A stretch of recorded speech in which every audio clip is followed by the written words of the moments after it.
Hello, hello everyone. Oh, need to adjust one setting.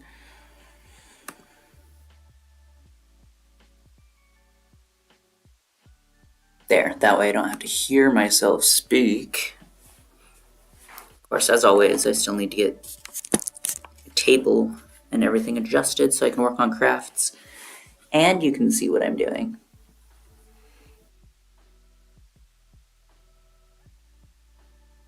There we go. People trickled in a lot faster than I expected.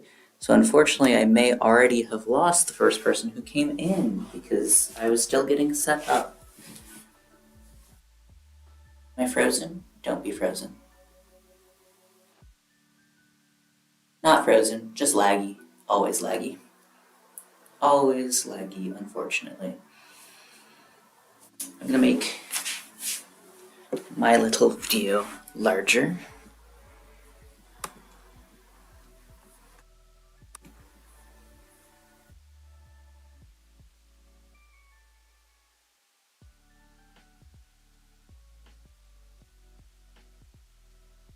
Thank you. I'm still getting some things adjusted. Oh, hey, Huron. Nice to see you in chat. I want to make my little crafting window larger and my text window smaller. So that's what I'm working on right at this current moment. Doop, doop, doop. You go up there. Well, you get to only see crafts now. How about that? Nice. I don't mind being in the background. I'm usually just doing these streams to chill anyway. I have a couple of regulars who come and hang out and we talk about life and stuff. None of them seem to be here yet, but that's okay. Also, there is a decent lag between chat and me, so sorry if that makes actually conversing a little bit difficult. Hello there, Briella. Don't think I've seen you in my chats before, but I hope you're having a good day.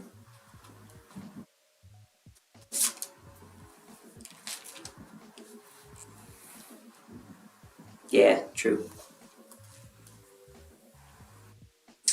Today, as the title foretells, I'm working on crafts. Hello! Lots of new people in chat today. It's nice to meet all of you. Today I'm working on crafts. I'm starting with fixing a pair of paw boots that I DIY'd. I want to preface this by saying the way I'm fixing these is absolutely not the way that I should fix them. I know very little about actually cobbling shoes. I'm just making them sturdy enough that I can wear them to at least one more convention. I'm doing quite good today. I actually got most of my schoolwork and stuff done yesterday, so today I just have a free day, and that's always really nice to enjoy. I'll tell you a little bit about these boots.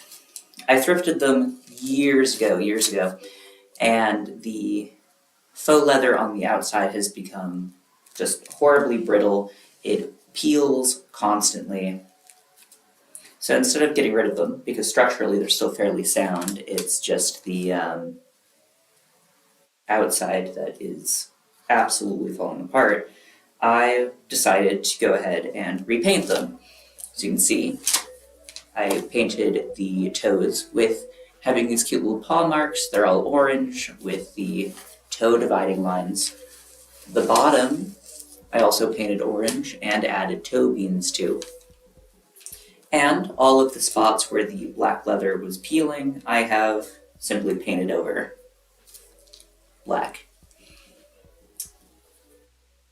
to fix the visual aspects of their deterioration. Which got them through the first convention that I wore them through. However, they've continued to fall apart as things do in fact tend to do. So I need to repaint quite a couple of sections where the leather has continued to peel. And I am going to use shoe repair glue to glue the soles back on because they're coming loose from just age, and also to add a new heel cap onto one of the wooden heels because it popped off at some point, probably at the convention, and got lost forever.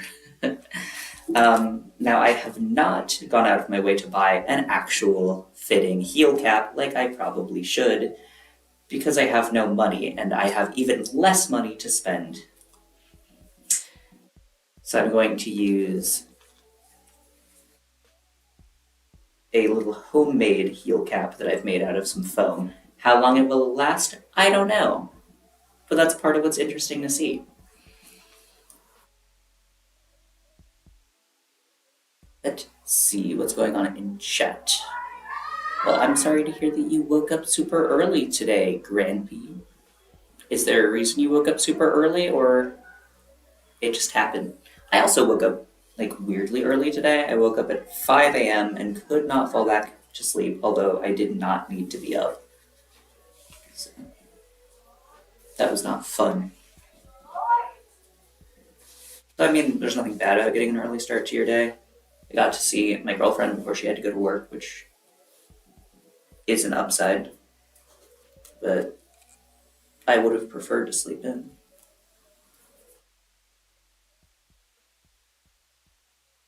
Thank you. I bought these ears at the last anime convention I went to.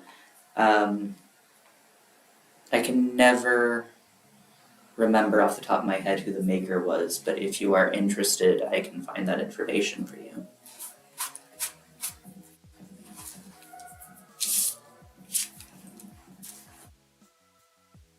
What I'm doing right now is I'm peeling off the large chunks of loose material from the boots so that they're less likely to just immediately peel when I repaint them. I'm not going for this to be perfect. I intend on having to fix these pretty regularly because I am sure the deterioration is just going to continue. But again, I'm just trying to make them look nice for short-term wear and maybe some photos.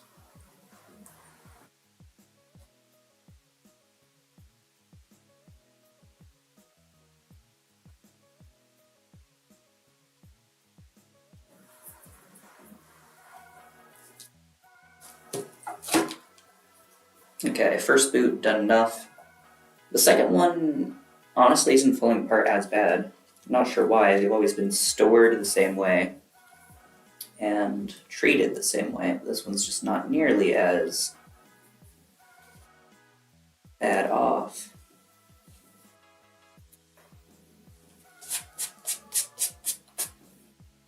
I know one of my ankles is a lot worse than the other. I wonder if it has to do with simply the way I walk.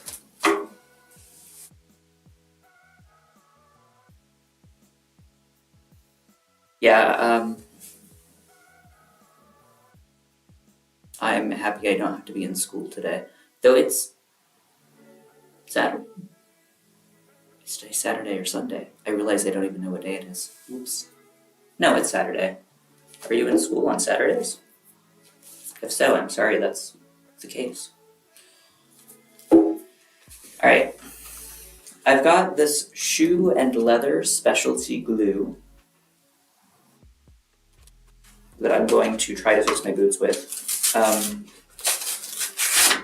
Don't know how well this will work, but I figure it'll work better than standard glue, like Gorilla Glue, which I've used to fix shoes in the past. And again, I'm not saying I'm doing this the right way. I'm just doing it for a nice temporary fix and see how long it lasts. Oh, cool. You got the black paws from Spirit. How are those? I looked briefly at the furry adjacent gear that Spirit had this year when I was in the US. I didn't end up picking any of it up because, well, I have my own gear already, and I also didn't want to have to fly internationally with such things.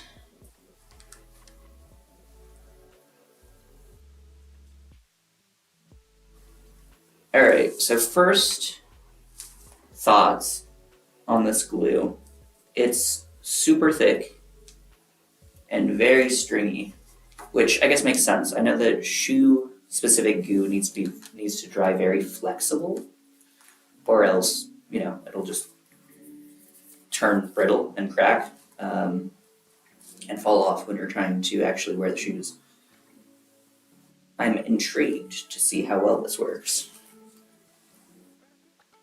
I've started with just a line of the shoe glue around the edge of where I need to glue the sole back on, which might not have been enough, but we will see.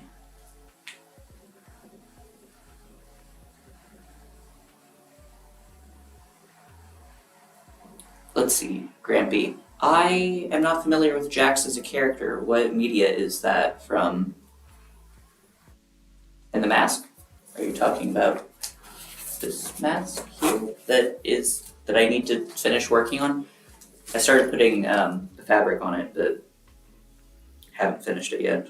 Clearly, I might work on it on stream later.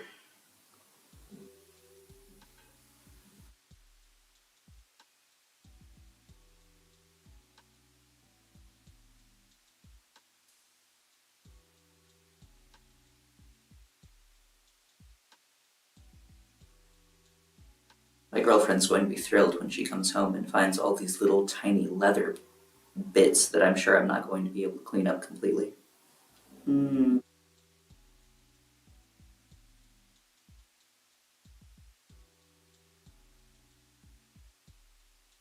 Okay, the sole is beginning to actually stick, so I'm going to just set the shoe down and let it hopefully use its own weight to hold it in place.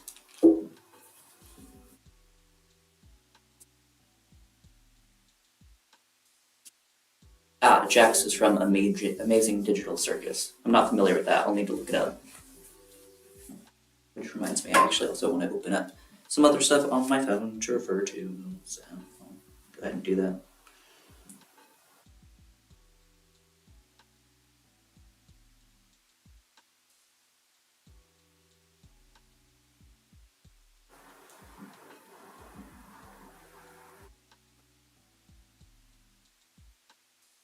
Okay. The homemade heel cap that I'm going to be applying to the shoe is in two separate layers. So I'm going to start by gluing the layers together, wait for those to dry, and then glue the cap as a whole onto the shoe, which I'm narrating in detail so much because I'm aware that you can't really clearly see what I'm doing over here. At some point, I'll get a better camera set up for streaming, but for now, this is what I have.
Now, if I was doing this the right way, okay, the sole needs a little bit longer to dry before I can pick up the shoe and apply the heel cap.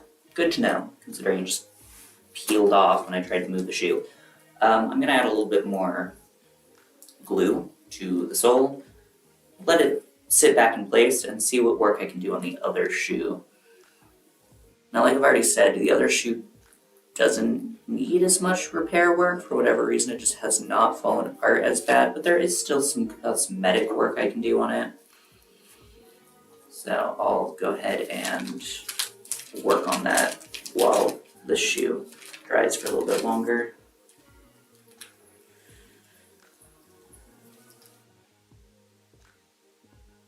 Oh, nice, Cherry Bomb. You're watching people make candy bracelets. I've been wanting to make more candy bracelets recently, but I'm living in Germany right now, and it's surprisingly difficult to find pony beads for sale here. Like, you can get them at craft stores, but they're always in these little tiny bags with very limited colors, which is not at all what I'm used to. I'm used to being able to find them in these huge bags with all these different colors, relatively inexpensively.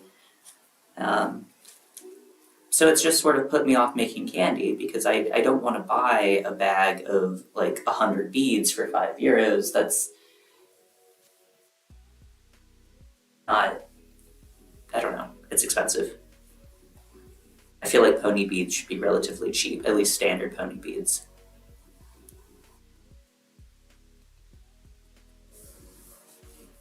Yeah, you can kind of sometimes find bracelet kits even here.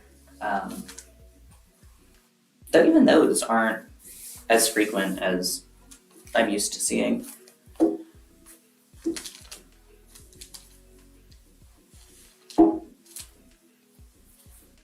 Let's see, I need something to prop up the heel of the shoe so that it continues to put the weight on the front of the toe. What do I have? A box. A candle. Oh, the candle's about the right height. I'll use that. There we go. Thank you for liking and subscribing. I have started doing streams, just like chill, hangout, or crafting streams, roughly once a week. Sometimes there's a little bit more time in between, roughly once a week.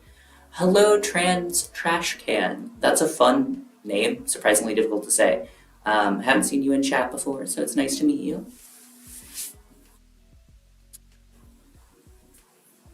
Let's see.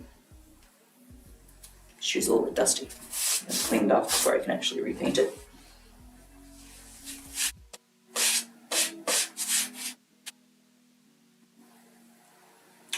I said this one wasn't peeling as badly, which is still true, but there's a couple of loose spots that I'm going to remove before I proceed to repaint it. I do not play Roblox. I do not play much of anything, honestly. I'm not really much of a gamer. Usually we have a mod for my streams, and she games.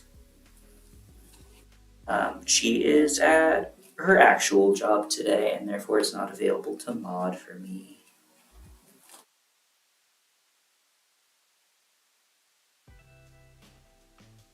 But I don't think she has ever played Roblox either.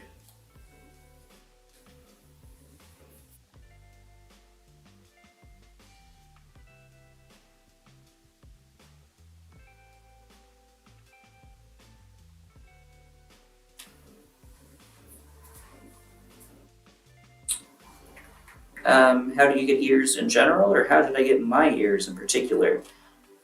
In general, you can buy ears from conventions or off Etsy, or sometimes from independent sellers if there's a particular seller that you or maker that you're interested in buying from. I got these ears that I'm wearing currently at an anime convention. Let's see, I'm thinking. Both the Yeah, both the ears pairs that I usually wear on stream I've got from anime conventions. I also have a pair of clip-on ears that I bought off of Etsy, but I don't usually wear those on stream. I've got a Discord, which is up in my community posts that you can join if you're interested. I've got some information about where I got my different ears and paws and stuff posted there if you wanted to look at the sellers that I've bought from in the past.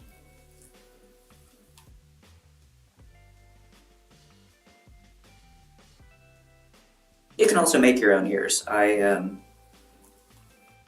don't know much about the process, but I know a lot of people do that.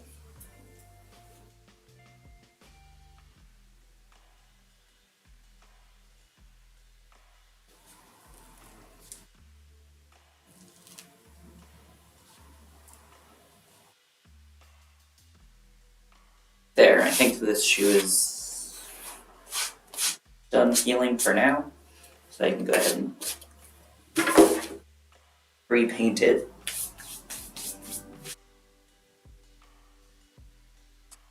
Need to grab my black paint.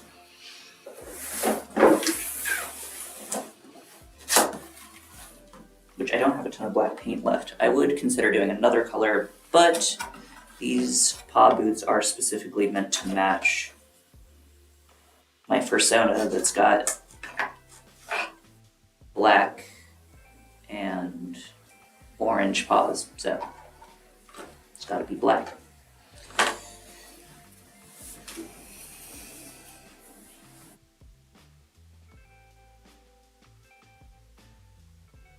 Hello, Dayglow. And Grampy, I don't know what you're trying to say, but there are some automatic filters, so you must be saying something that's setting off the filter.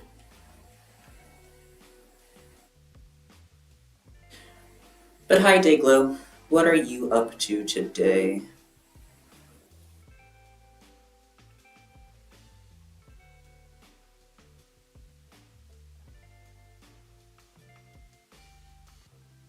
So over the spots where I just peeled off the outer layer that was coming loose, I'm just repainting it with, it's just standard black acrylic paint,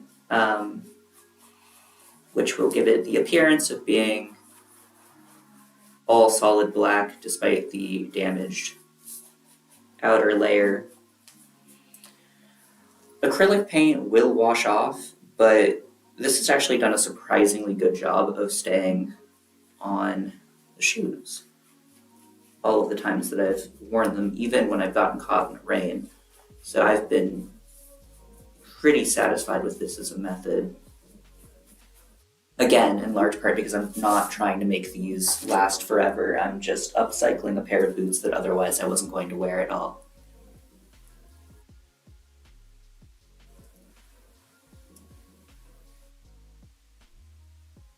Dayglow, you're settling in for the night.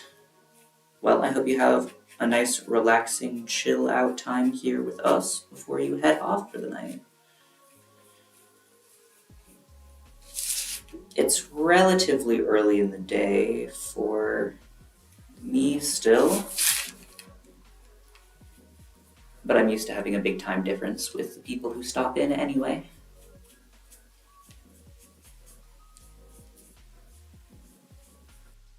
I need to grab a container of water to rinse off my brush. You love the boots? I'll tell you all about the boots in just a second. I just need to grab a little container of water.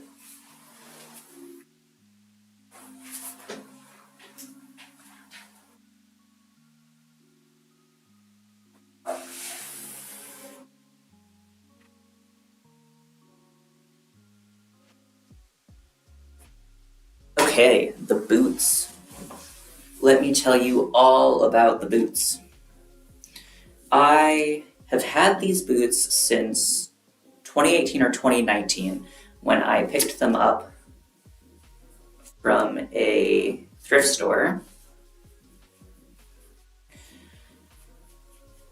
because I had absolutely fallen in love with them.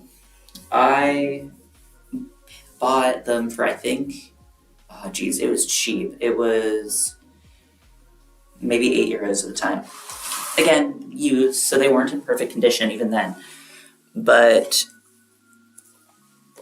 that was still relatively inexpensive for a nice pair of platform boots like this.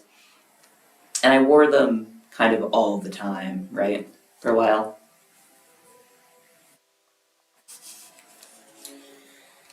But as shoes do, especially shoes that are pre-worn, they have started to fall apart over time with the soles coming loose and the outside coating beginning to peel and all that.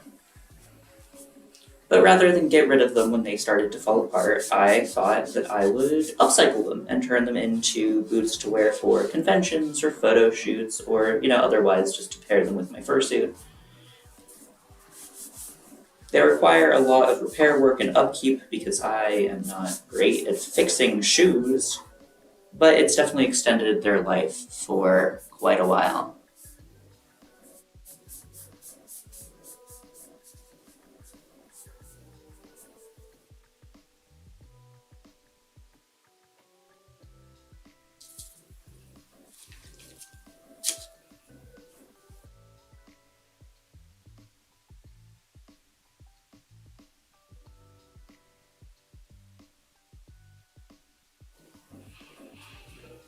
I was especially excited when I found these boots at such an inexpensive price because they are actual leather, which I was very excited about, though, as it turns out, they're not actual leather all the way through. It's just a thin layer of actual leather on top, which is why they are now peeling in the way that they are. Uh, Again, I got them secondhand. I'm not going to complain that much about that.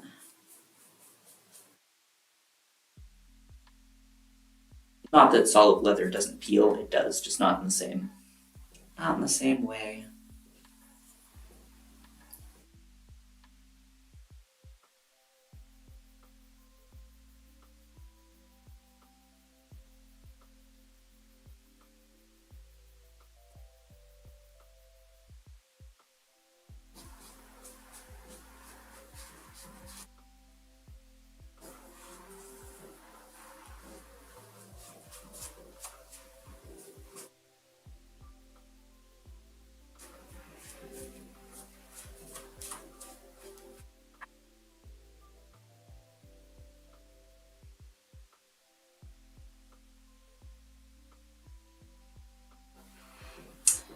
Hello there, malnourished salamander? That's an interesting username.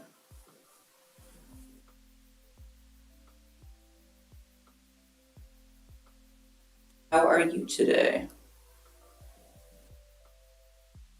My day's been pretty good. It's earlier in the day for me than it is for a lot of you in chat. So I haven't done a ton so far today. Some house chores, some things like that. But I'm taking a pretty relaxed day today, which is always nice.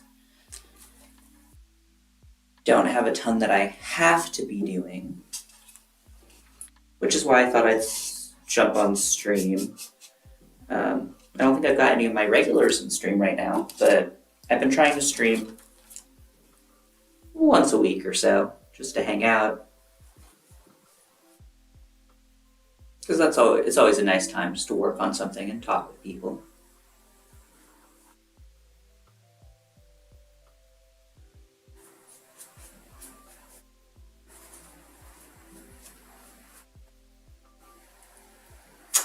I am currently repairing a pair of paw boots that I made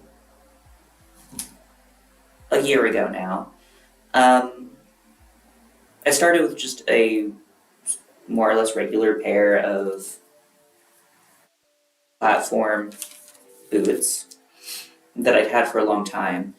Their leather finish was beginning to peel, so I decided to upcycle them by painting over all of the peeling spots and adding an orange toe section with little like paw divisions, so that it would match the paws of my fursuit, so that I could wear these as, as paws to go along with my fursuit, instead of wearing the paws that came with the suit, because I wanted to be able to wear like more actual shoes while being at a convention instead of my fursuit paws. I didn't want to get them dirty from wearing them all around at a convention, though I know you can wash them and stuff. I wasn't keen on the idea of getting the suit that I just bought dirty. I'll give you a close-up of what the boots look like once I'm done with this current coat of paint. Again, like I said, I originally made these about a year ago, but they require some upkeep. The outside finish peels from time to time, so I need to go through and repaint it so that it's all the same shade of black, or orange if you're talking about the paw, like the toes itself. I also have to do some repair work, like gluing the soles back on when they come loose, and things like that. Alright, let's see.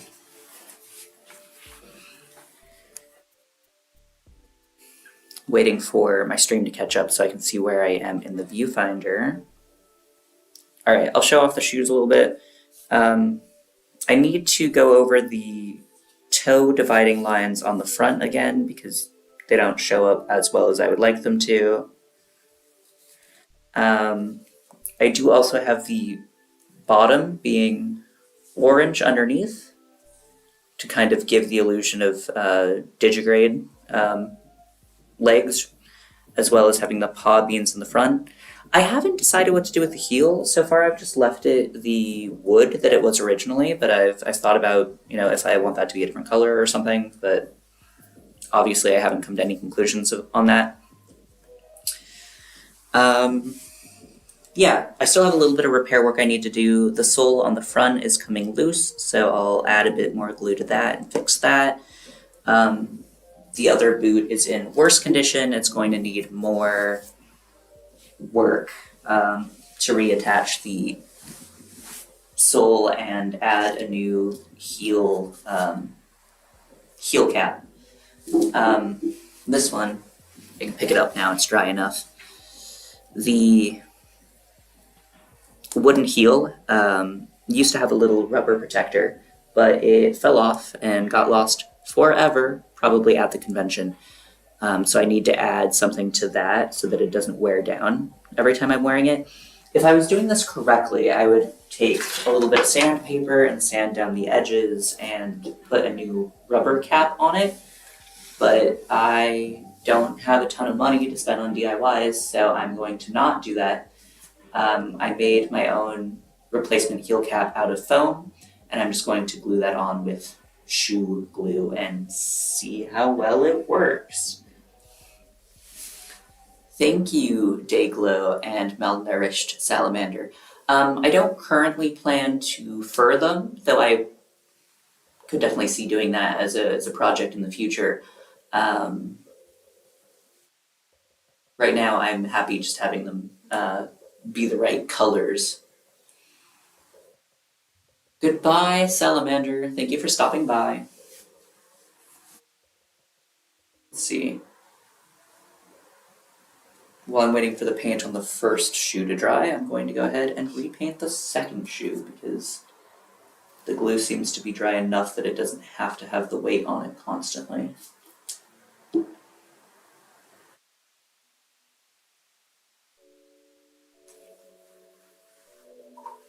I do have a while before the next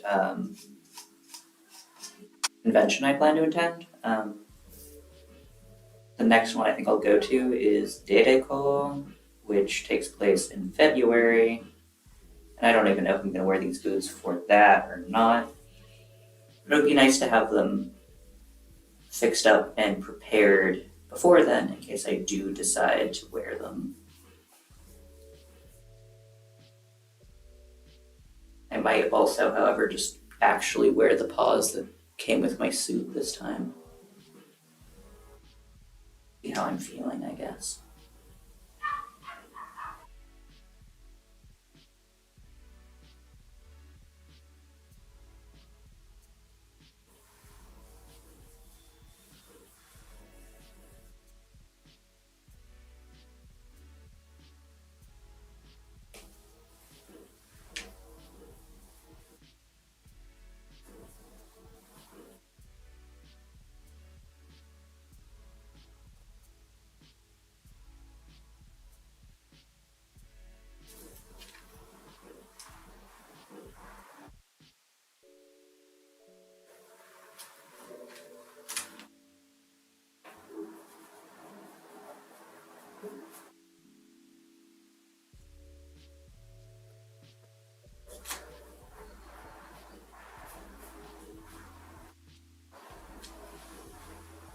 Hello, a random raccoon therian.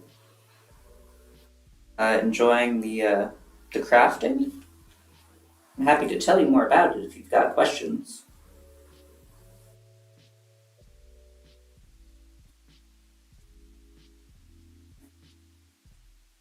I always feel like I need to preface that I'm not an expert at what I'm currently doing. I just do things, and sometimes it turns out well, and sometimes it doesn't.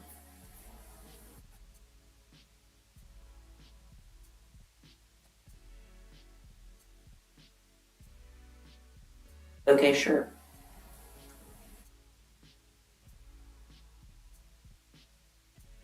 I'm not currently bothered enough to get up and do my own modding, but I may need to do that.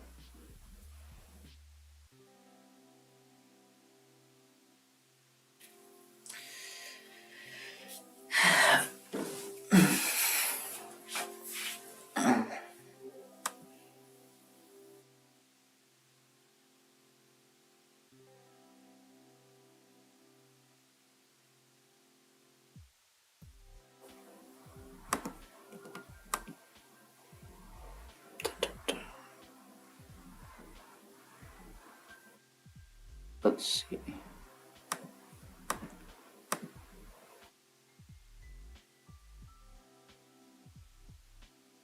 There. The one day I go live without a moderator.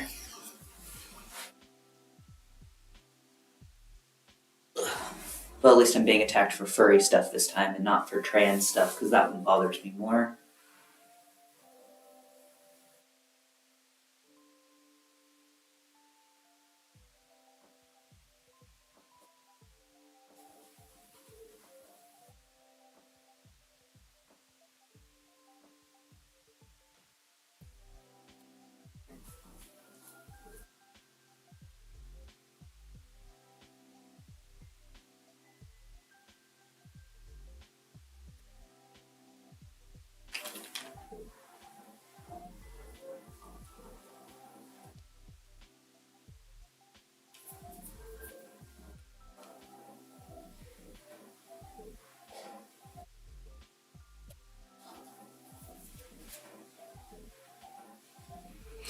Yeah, yeah. I mean, I agree. I don't know to what extent they were joking or to what extent they actually believe such things, but I also don't particularly care. I mean, this is my channel and I will block people who bother me.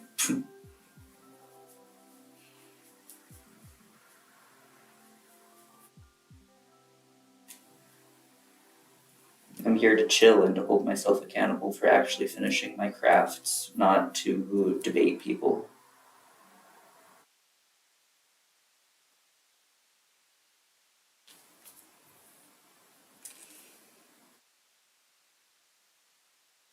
Do I need to restart my music? It seems like I do. I like this 1 hour mix. is nice, but it is too short. I'm never on stream for only 1 hour.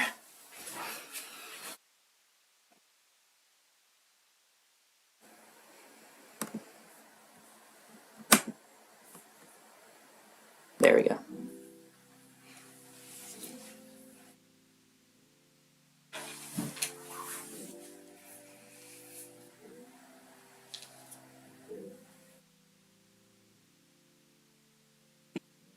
Good night, Dayglow. It was nice having you around. Before you go, if you're interested, I do have a Discord for this channel, which is in my community notes, or community, no, that's a Twitter thing. Community section on my profile. So you can check that out if you want to.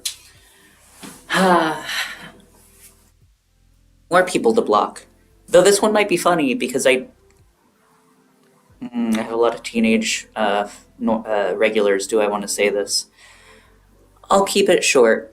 You can't make fun of me by telling me that I suck dick, because I do suck dick, and I do so actually relatively proudly. But you get blocked for saying that anyway.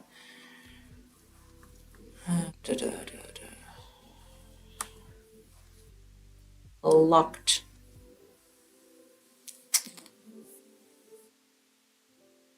But yes, I also post pictures of crafts and stuff when they're finished. So, and you can post your own crafts. So it's a nice place to check out.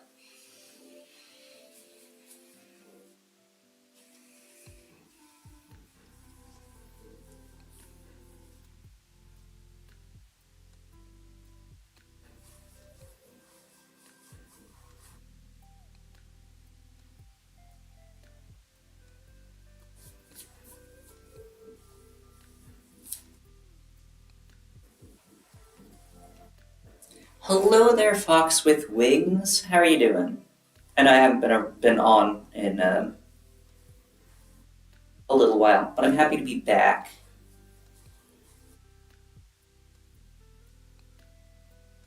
Essentially, what happened is I finally finished the giant research paper that was keeping me too busy to stream. So now I can have a chill day, just hanging out.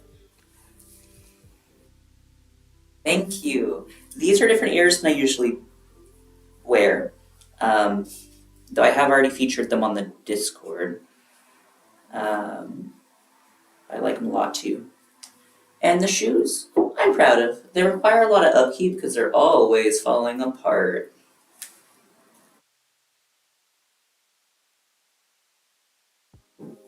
I'm doing good. I'm doing good. I am suffering from a severe lack of mod in chat today, which has been fun to deal with. No, I mean it's fine. It's I didn't really think about the fact that people are going to be more annoying on the weekends, but of course people are going to be more annoying on the weekends. They don't have anything better to do. So perhaps I should only stream on weekends when I have my mod available. Mm-hmm. Okay, thank you, Dayglow. I'll put up a fresh invite. Well, I can do that literally right now, actually. Um,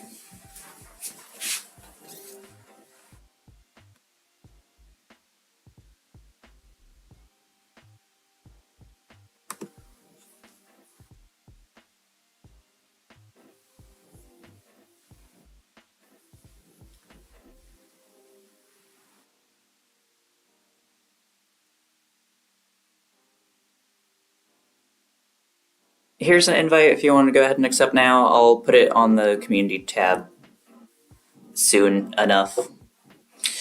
Hello, Toxicated WCUE. I don't have any idea what that would stand for.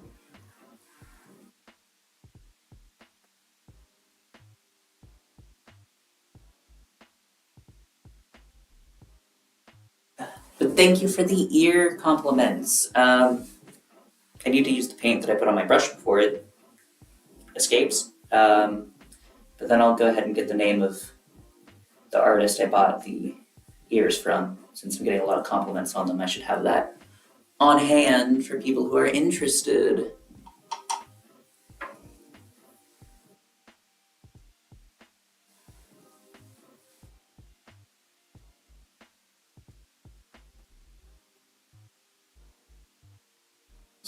There we go. Almost done with the side of the boots.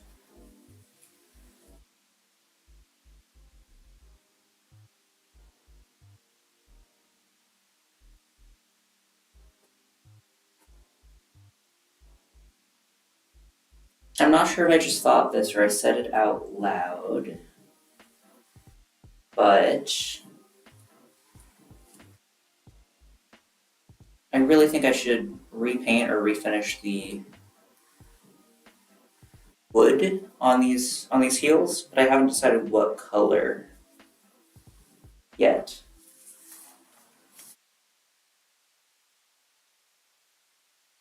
Honestly, a nice just like darker wood finish would be cool, but I'd have to get a varnish to do that with.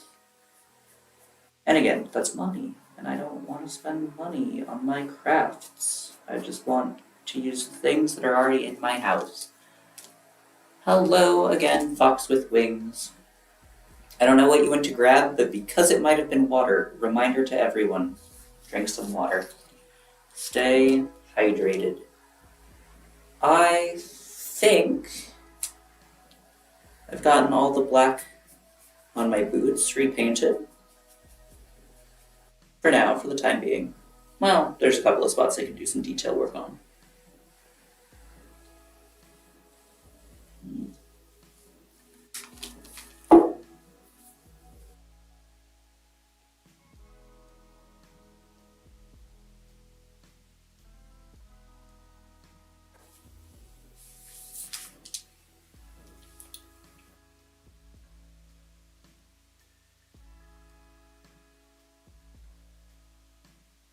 Here. Detail work along the sides with the leathers always peeling off.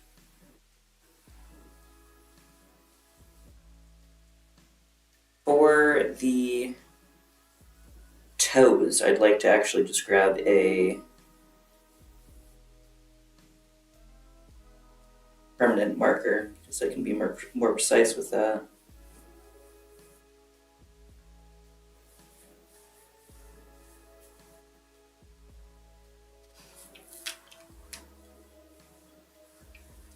Ooh. Well, have a good appointment with your physical therapist, Toxicated. I hope it goes well. Ooh, wet paint, yes.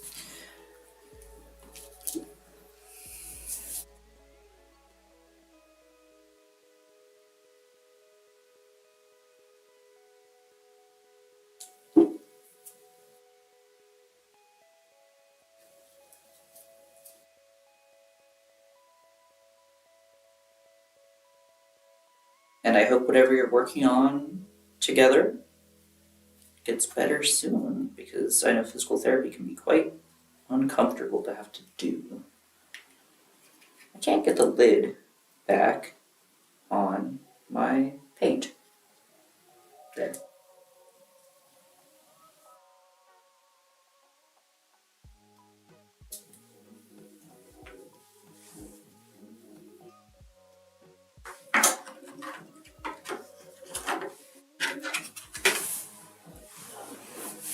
Hydration.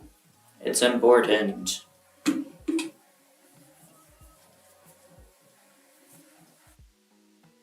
I really like creating like a just friendly hangout space in my streams. But it's very hard to get attention that way. Like people are more likely to check out streams that are about controversial like issues or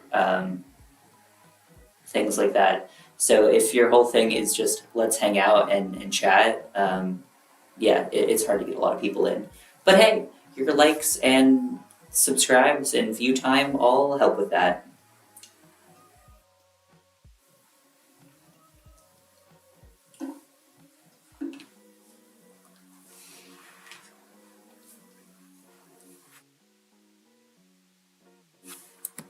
And y'all are also welcome to join in the Discord if you want to check out crafts and share your own stuff. Yes, you could definitely shout me out if you want to. I would appreciate that.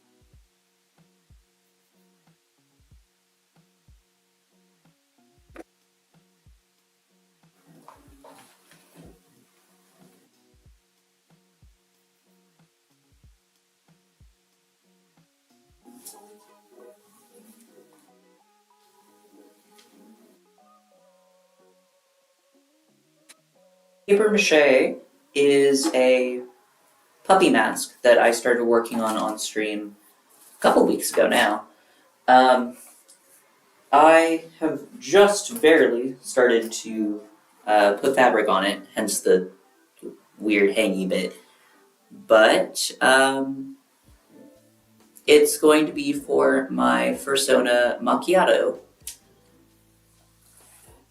So all of the fur, which I'm putting in quotes, I'm making with terry cloth that I've dyed using coffee at different strengths to make the different shades of brown in the Fursona, as well as white, which is the original color the towel was anyway. So I just thought it would be a lot of fun to make a fursuit head using tea towels dyed with coffee for a fursona that is itself coffee themed.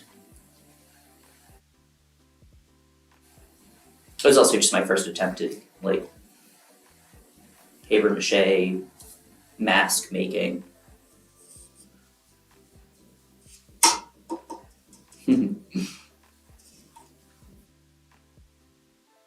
For the base, I printed out a pattern for making a standard fursuit set a head. It was meant to be made out of foam, but instead of making it out of foam, I just taped the pattern itself together so it was roughly the right shape to make kind of a dog head shape. And I propped that up on a balloon and then paper mache over that. So I can completely make the shape myself, but I don't know, I'm still quite happy with how it came out.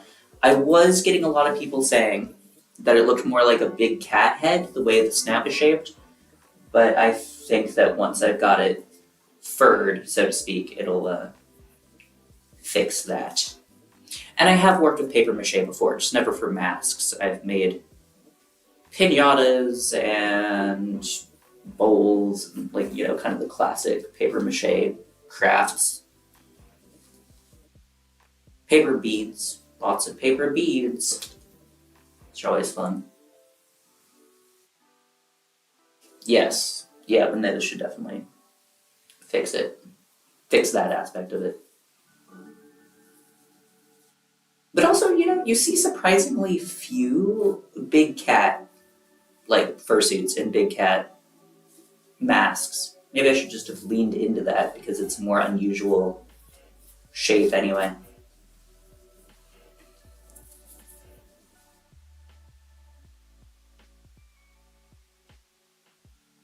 You found your bracelets under your bed. I'm always losing my jewelry because I'll wear it until it starts to get uncomfortable and then I'll just pull it off wherever I am. So I definitely relate to that. I'm currently waiting for the sole on the second boot to dry into place. It wasn't peeling nearly as bad as the one on the first boot that I worked on, but it was peeling enough that I figured since I had the glue out, I'd fix it. What should you make candy of, Fox? Are you looking to make singles, or are you going to make a cuff or something?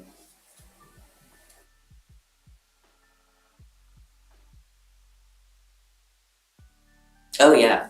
I've been looking specifically for Lynx fursuits just to see what examples are out there, um, but also like pumas and stuff. And you can find them, but they are much less common than canines. Like dogs, wolves, foxes, even are all relatively common, at least right now. I mean, of course, what fursona species are popular differs with time. Thank you for joining the Discord. It's fun to have people over there. We've got channels for showing off arts and crafts and talking about media. I always post when I go live, so it's a good place to get that notification because YouTube isn't really great about it. We've also got like a queer talk section talking about queer issues and things like that. And I'm always open for adding new sections if there's other things you want to talk about. I realized that I don't know what I currently have the slow chat set on. I usually have it at about 10 or 15 seconds, but I don't think I checked today. But that's okay. I can't keep up if people are allowed to text as frequently as they want to. This shoe glue smells very familiar, and I can't place what it smells like. Glue, obviously, but a particular type of glue that I've used in the past, and I can't figure out what for. Okay, Toxicated, it was nice to have you in chat, and I hope to catch you around next time.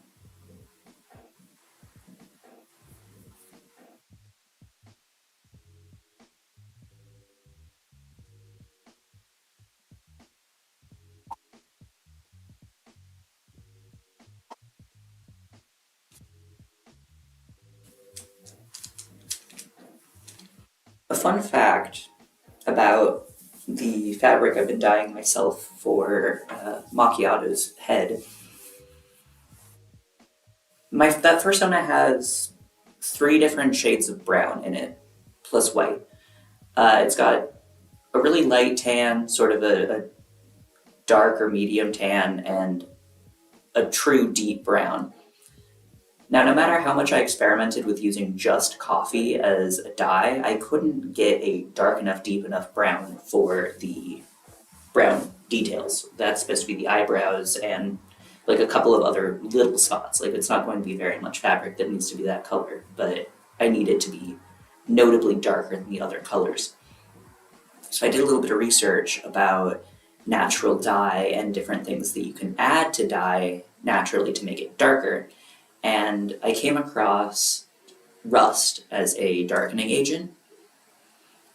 Iron, more specifically. It doesn't have to be rust, but I didn't have iron powder because although I do crafts, I'm not that type of crafter. And I wasn't going to go out and buy powdered iron to add to my coffee mix to dye this fabric, right? So I looked up, okay, how do I extract iron to add to dye fabric naturally?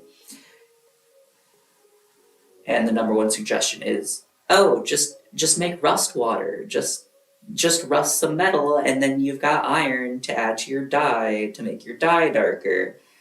I was like, okay, I can do that. So I look all through my house. I find all the old like nails and screws and stuff I can that aren't being used for anything. I put them in a jar with water and vinegar, and I just let them sit for days until they finally started rusting. Which took forever. I was not patient. Okay, it was maybe 3 days. It wasn't forever, but I did not have the patience to wait for this metal to start rusting so that I could add it to the coffee so that I could dye my dark fabric. But once it finally did, let me tell you, I added just the tiniest bit of this rust water into my coffee dye, and it changed the color of the dye water itself instantly. It went from being like dark brown, like, your standard dark brown, dark brewed coffee, to being black. Just completely black, instantaneously. And it made such a huge difference in the fabric. I've actually got this little chunk of it here. This is fabric that I dyed with the coffee and rust water mix. I love the color it turned out. The rust did make it a cooler toned dark brown than I necessarily intended. I was originally thinking a much warmer, rich coffee brown, but I don't have my other fabric on hand to show you the different colors that I dyed the fabric, the different shades of brown, but there is a big difference between those two. Let's see. Hello, new people in chat. Hello, K-Furs. Thank you for joining. It's okay that you've got to go.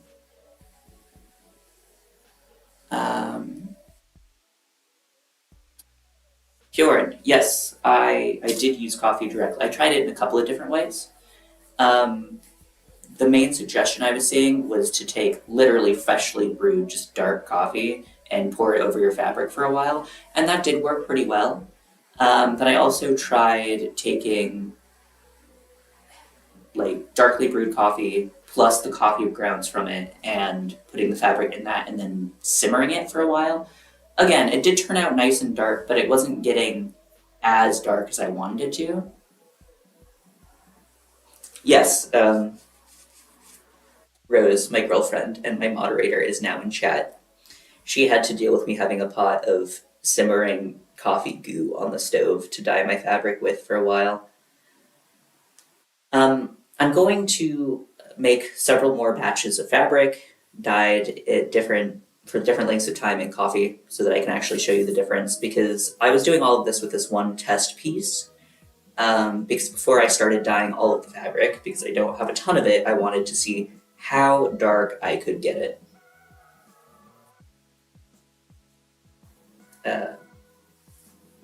So I don't have the different stages to show you.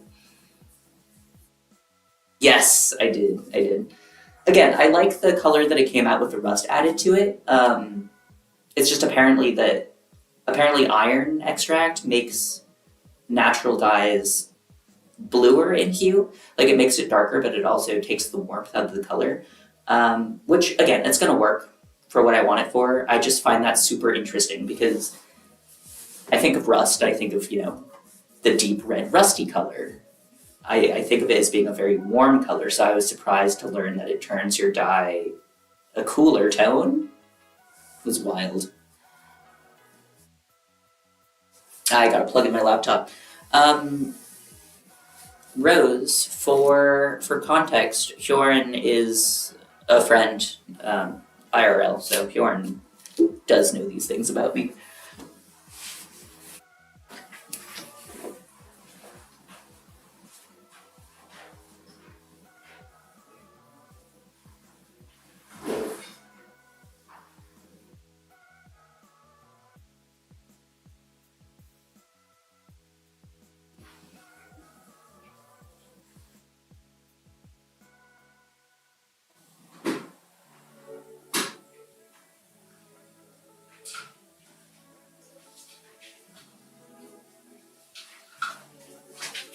A charger for my laptop. Does the cord reach where it currently is? I might also need to grab an extension cord.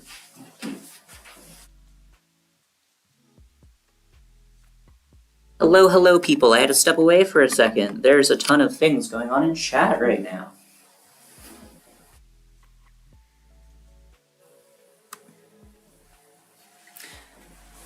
Hello, your local Willow.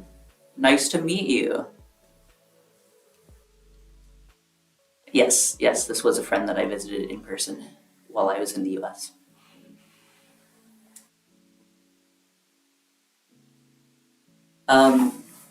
What was I saying? Yes, Jorn. My point was, when I have the different levels of coffee dyed, like just coffee dyed fabric, I'll go ahead and show you the differences in the colors and the way it comes out. I can definitely show you how dark I could get it with just coffee on its own, and we can compare that to the rust and coffee fabric. Because I also just think it's really cool to, know those things. And I want to show other people the difference anyway, so.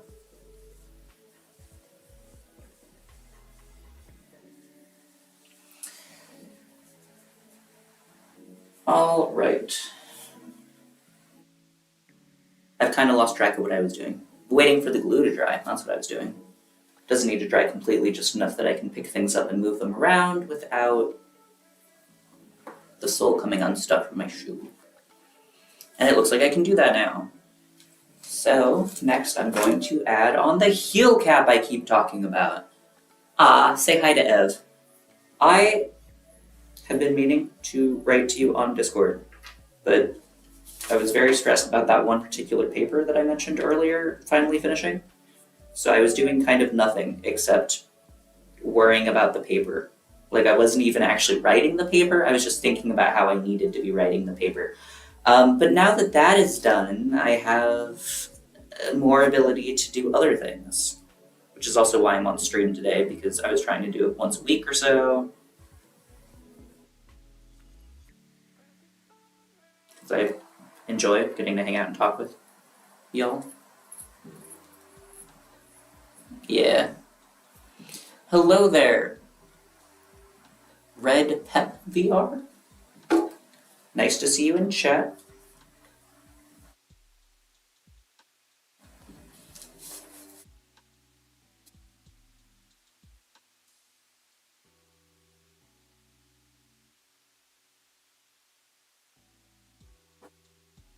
Ta-da! Foam heel cap.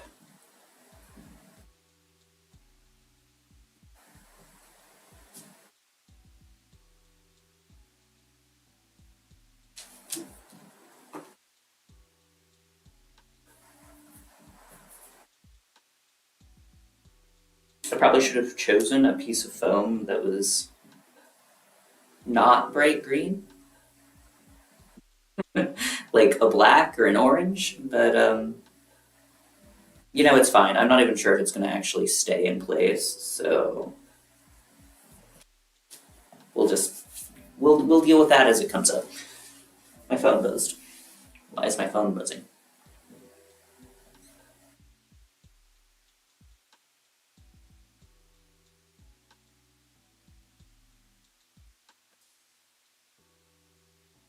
Ah, okay, my phone beeped for a number of reasons. One, because we've got new people in the Discord. It's always good to see you all over in the Discord. Originally, I ended up setting that up because I spent so much time talking about crafts on my streams that people wanted to see progress pictures, and people wanted to share their own progress pictures of their own crafts. So I set that up for all the sharing.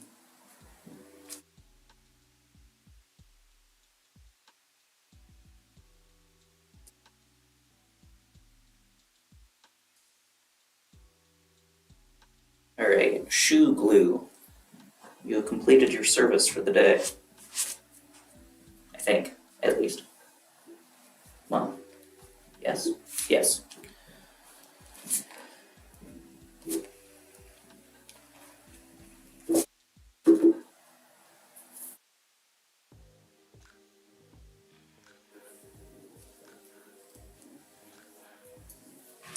I like them because then I can look back at the end of my project and see how much I actually did.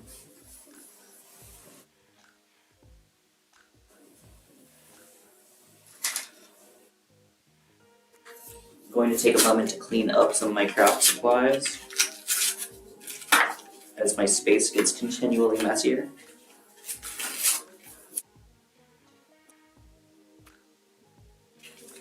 Separate out the plastic trash and the paper trash. Yeah, that's also a nice aspect of progress pictures. I'm always, I'm good at taking progress pictures for drawings and paintings, but for crafts, I forget more unless someone's specifically asking me for them.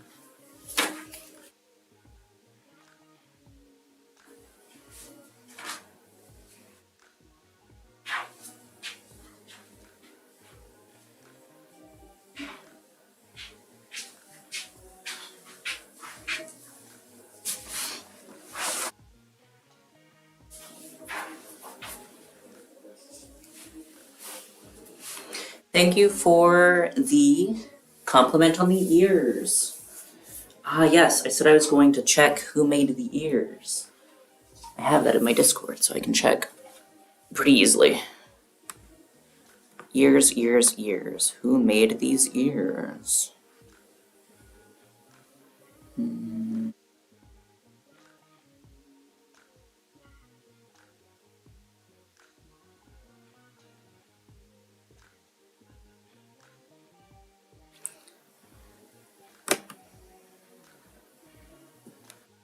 Let's see. I can copy that link. Can I put a link in YouTube? I think so. Hello, silly. Nice name. The ears were made by, let me make sure I'm spelling this right, Lisa Laudanum. Why am I having so much trouble with that? Laudanum. Laudanum. There you go. Are you late? Why would you be late? Why would you be late for stream? I mean, yes, I've been on stream for a while. I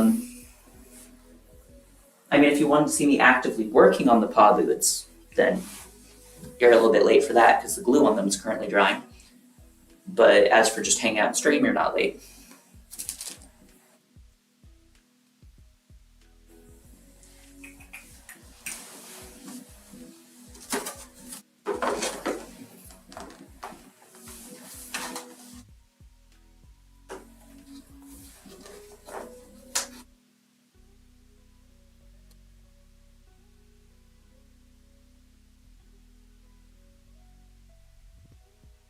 Alright, paint packed up for the day. I don't have any other painting crafts planned. Glue drying. Paintbrush halfway cleaned.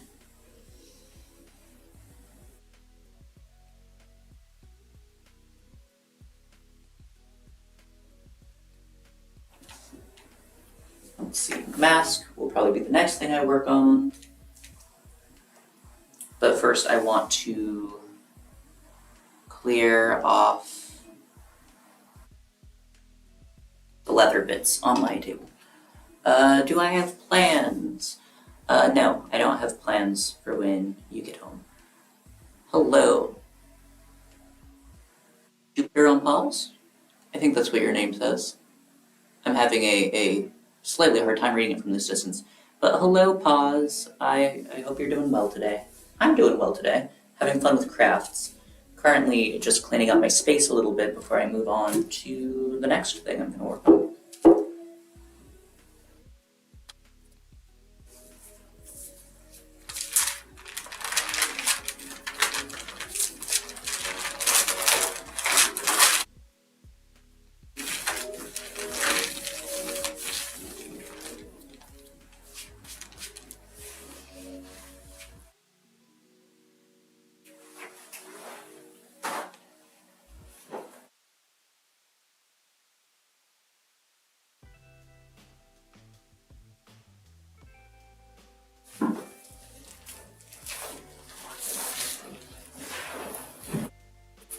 Hello again. Good to see you're back.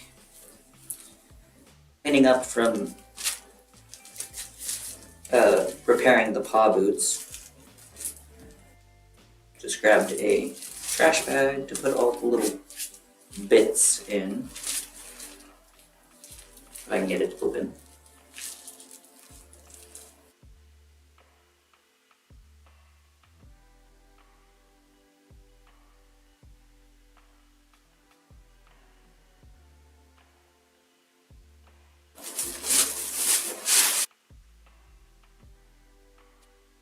I got a request recently for a cooking stream.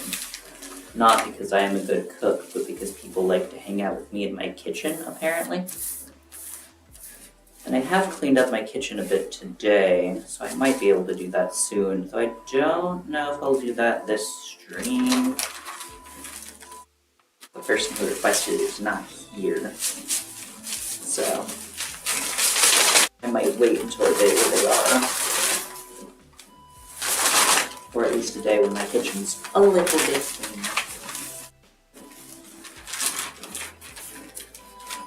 So I do need to make soup. Because I have carrots that need to be used. Fascinating discussion, I know.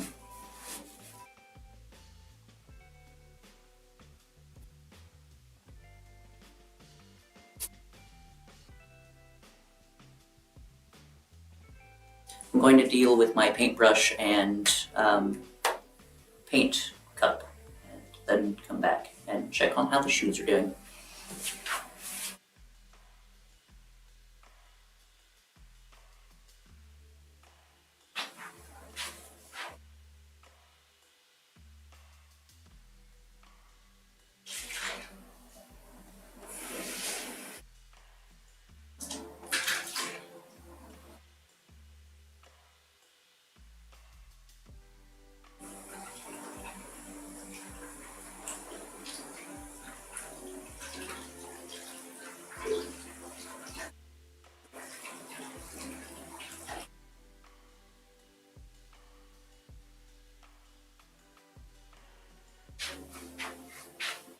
Clean paintbrush.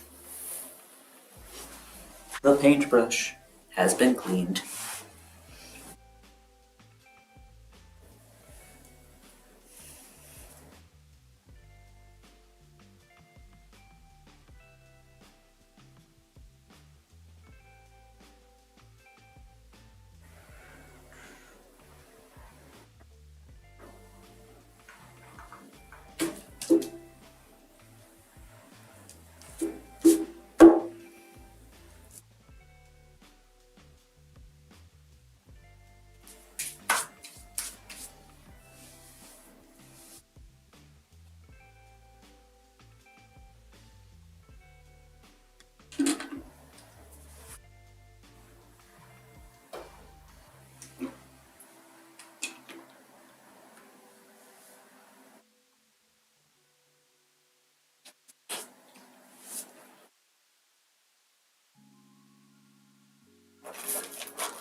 Alright, since I'm waiting for the boots to do their thing,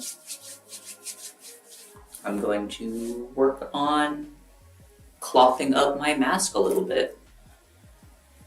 I don't have a pattern for the fur, which I know would be the standard way to do this. I'm just kind of cutting pieces to fit where I want them to go and then gluing them into place and hoping it turns out well. So wish me luck. I know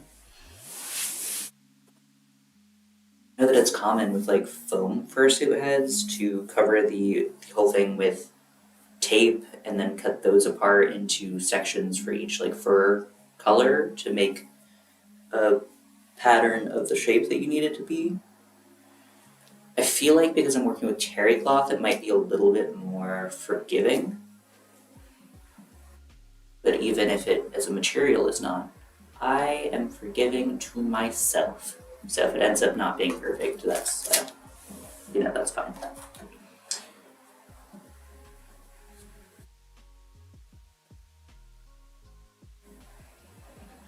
Today I will only be able to do the white portions of the furring because I need to dye more of the other brown fabric, or more of the other fabric that will be brown.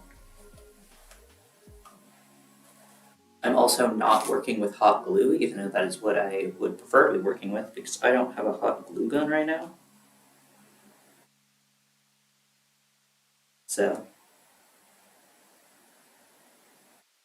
we'll see how this goes.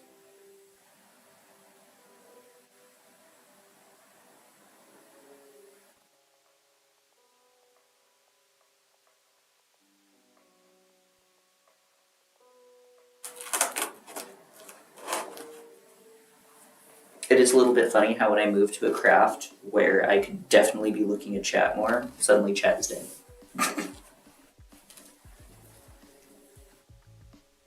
But that's fine.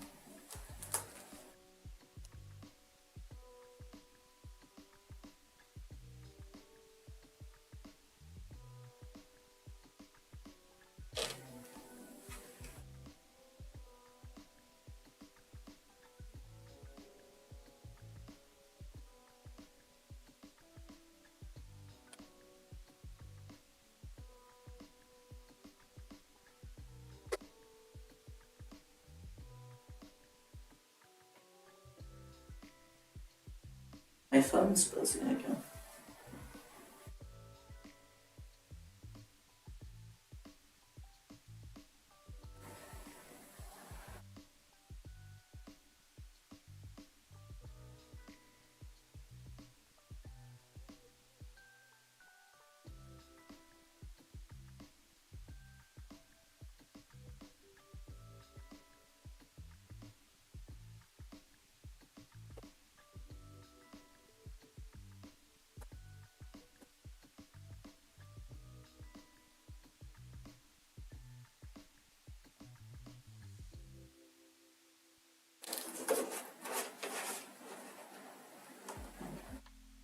Never trust the phone. Yeah. It was just a Discord notification because Rose has greeted a new person who has joined.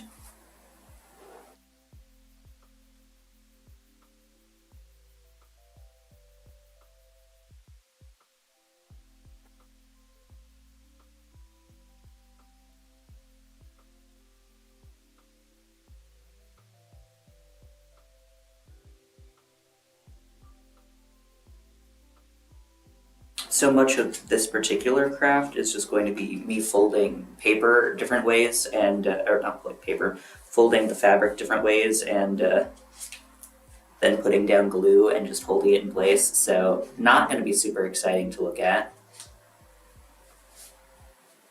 but that's okay. I think once I get to doing the more like intricate design parts of the mask, it'll be more interesting.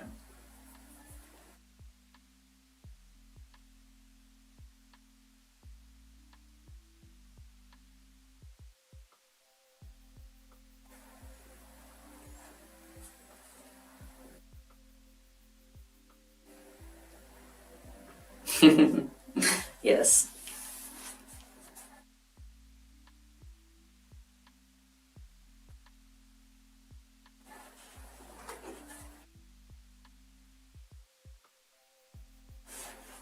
Sometimes I consider planning discussion topics for during my streams, but so frequently people come in and just want to like chat about whatever's going on in their lives, so I don't ever usually need an actual topic. We just end up talking about like neopronouns or making your first like yarn tail or whatever. It's always nice. Just having the conversation go wherever it's gonna go.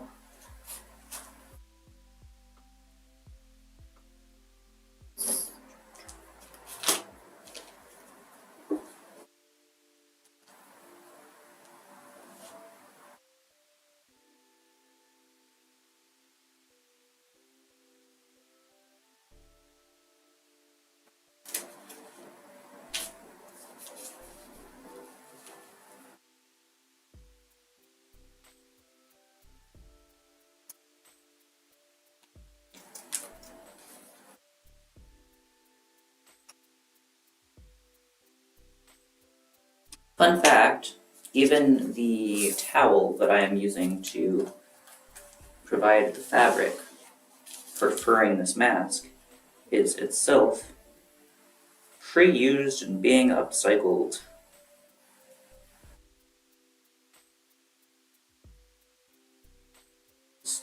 I wasn't going to buy a new towel to cut apart into pieces, essentially.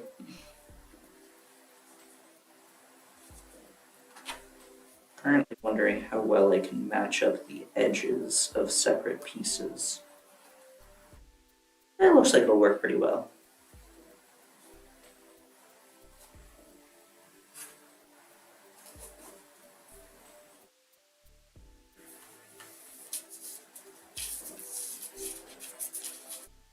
Besides, this towel was starting to fall apart to the point where anytime it was washed or used, it would just shed. Nice, thank you. Shed a bunch of little cotton fibers everywhere, which was not ideal.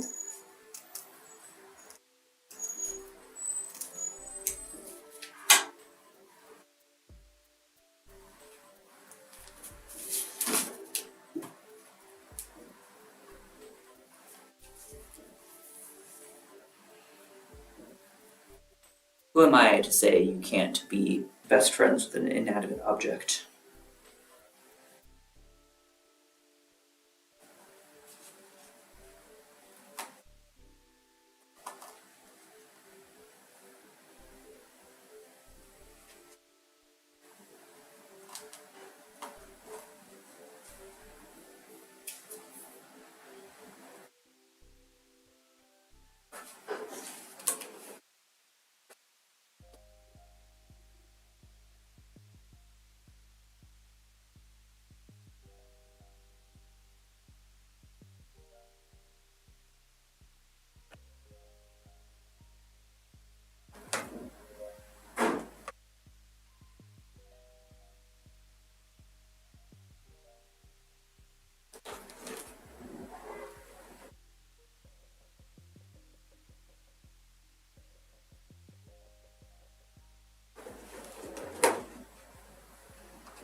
Probably should have gotten chalk to mark where I'm going to need the darts in this to go. Alas, I do not own chalk, and that means that we return to my previous issue of I'm not going to spend money.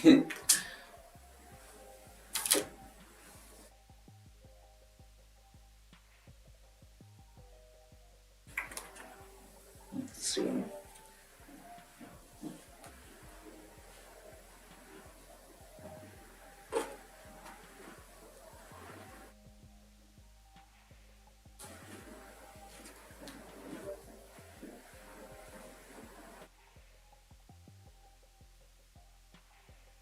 That looks like it'll work.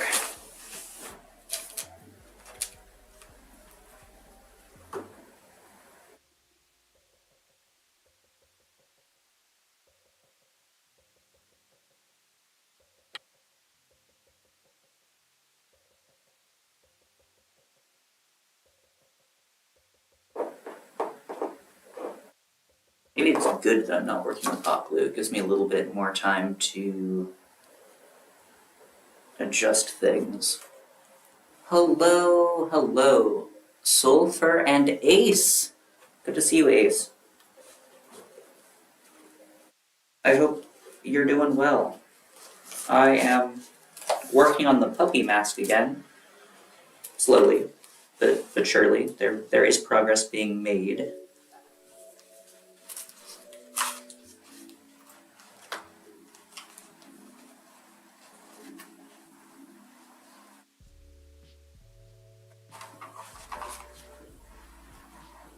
Yes, happy with that progress. I need.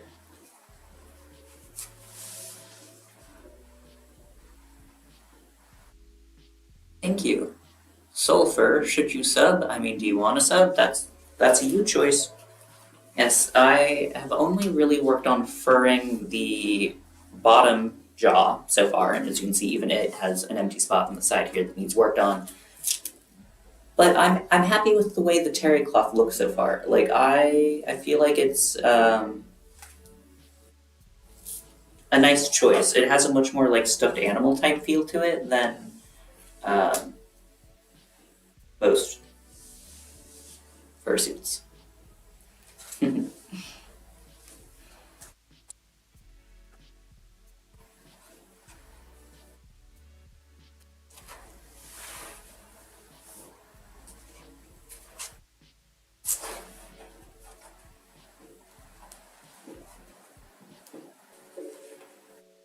You need to trim this a little bit.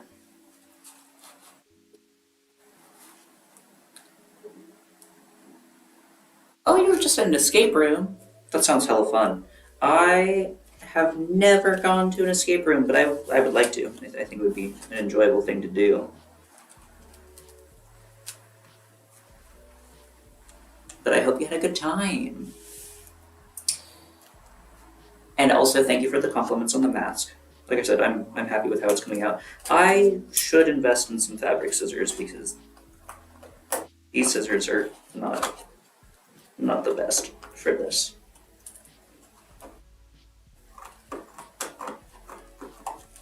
But there's so much craft supplies I would like to invest in. It's kind of the curse of doing crafts, right?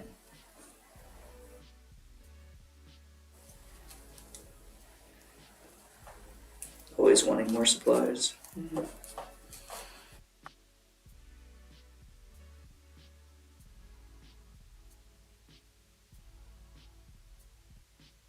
Paw shoes, we'll talk about in just a second.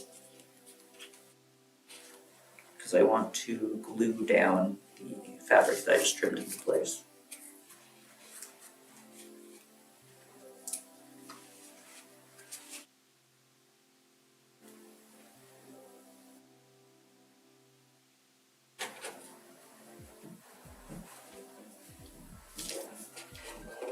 Well, maybe I can talk and glue at the same time. I took a pair of platform boots that I already had. I'd thrifted them a while ago. And the main changes I made to them was paint. I painted the toe design, which is, I'm sure, the most striking part of it, um, using orange acrylic paint.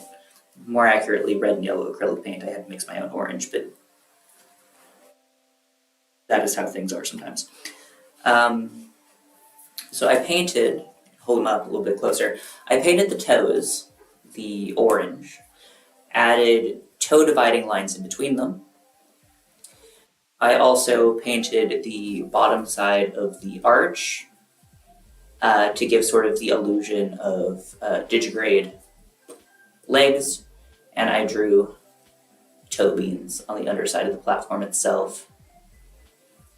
Other things I've done to these have included repainting overall the shoe where the black peeled off,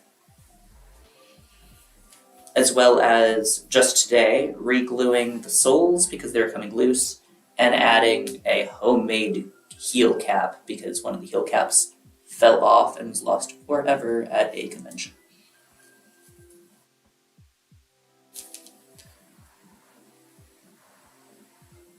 I'm glad you like them. I've seen people do similar things with Converse, where they will draw the toe dividing lines on the toes of the Converse, and that always looks really cool.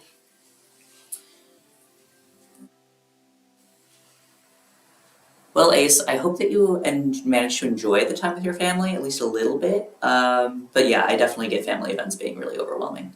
Yes, the toe beans. The toe beans were sort of a last minute thing. Like I hadn't planned to add them on because I mean, since they're just on the bottom anyway, like people don't see them very much. But they make me happy, so it was worth the time to draw them on.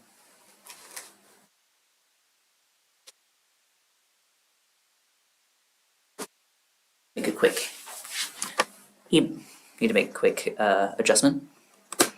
They don't have to be name brand Converse. Like any shoe that has like a defined toe portion, like a lot of combat boots do, some heels and stuff do. Anything where you can see that there's kind of a division between the toe and the rest of the shoe should be able to work. You just might have to paint them to make the color difference more noticeable.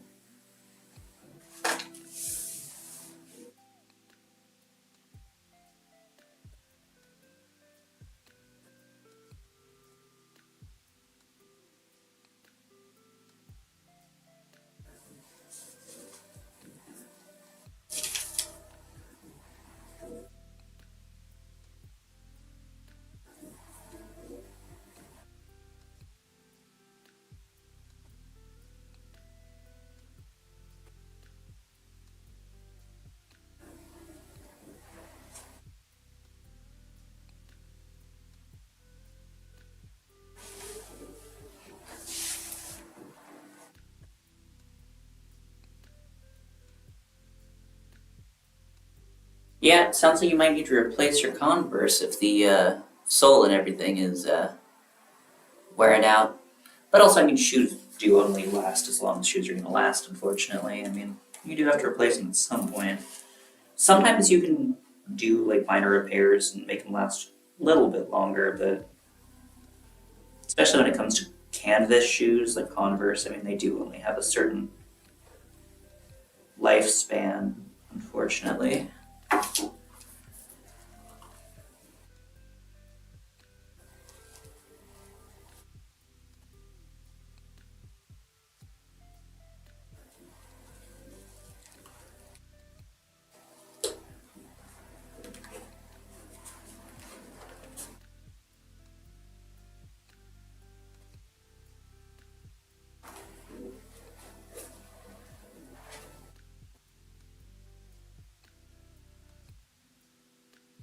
I'll tell you, I'm really enjoying working with terry cloth. Like, even where I have seams in the fabric, it pushes together and blends quite well, which is a relief because I have literally one big sheet of terry cloth and this thing's gonna have a ton of seams when I finish it.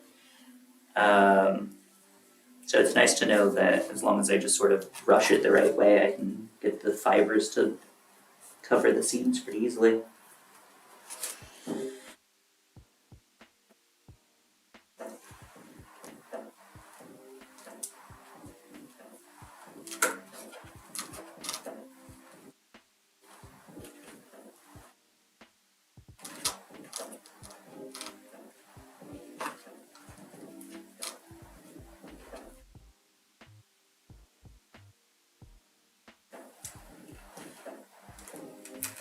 Let's see. What I wear to replace them is milk shoes. I'm not familiar with those. Well, Sulfur, it's okay that you gotta head out. It was nice having you join for the time you were here. And I'll repost the Discord link in case you're interested in joining us over there. Uh,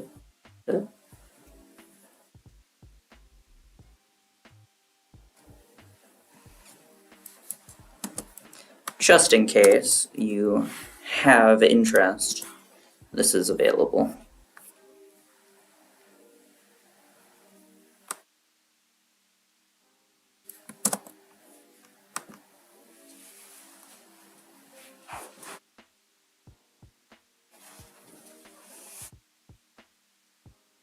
Oh no. I hope your dog's okay, Ace. I hope it was just an upset stomach and not anything worse.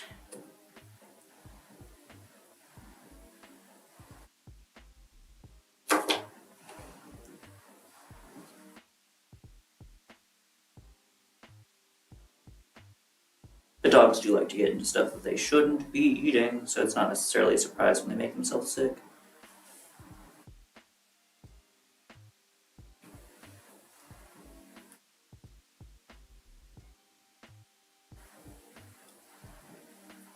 Nice.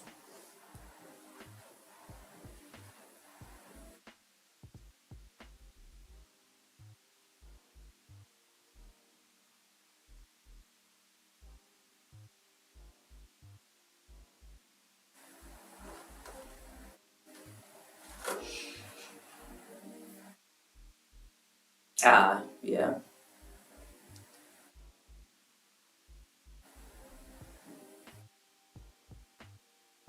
Ah, I'm sorry to hear that. That is one difficult thing about pets.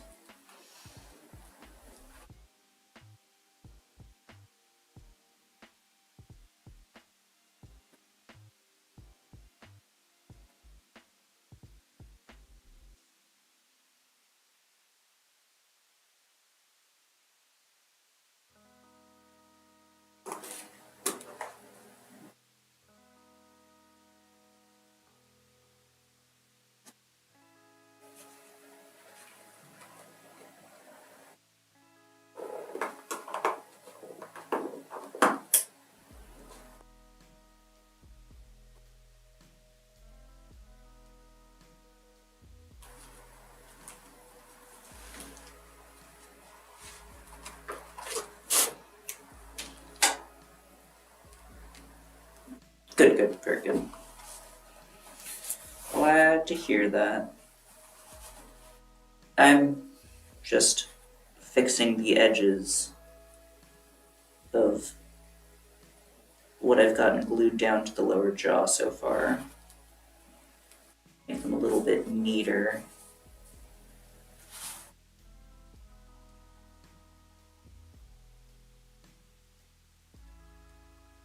Not going to be perfect, but I'm not looking for it to be perfect.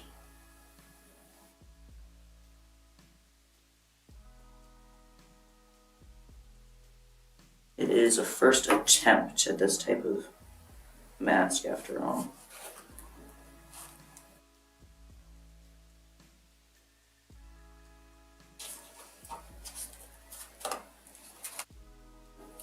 It's a first attempt at any mask.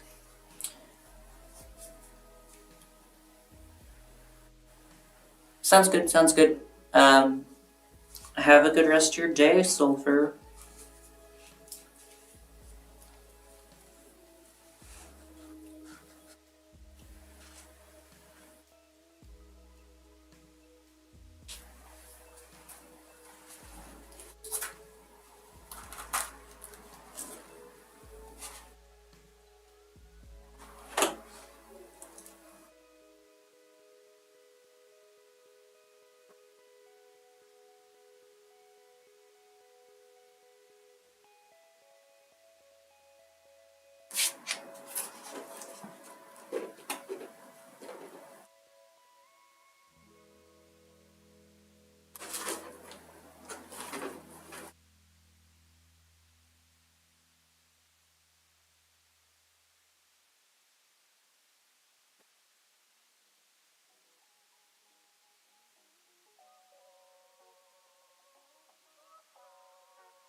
Alright, while I'm waiting for that piece to dry,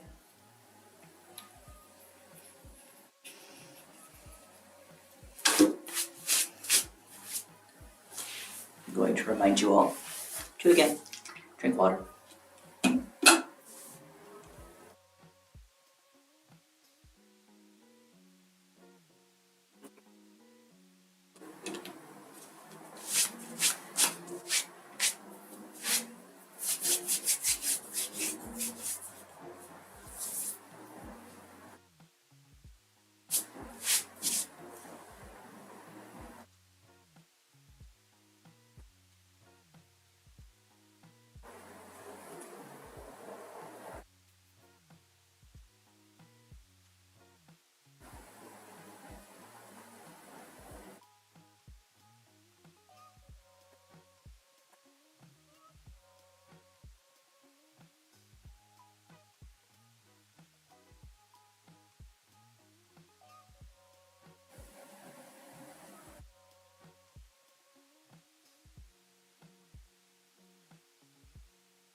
Just doing some adjustments to the I can't speak. Discord. To the Discord.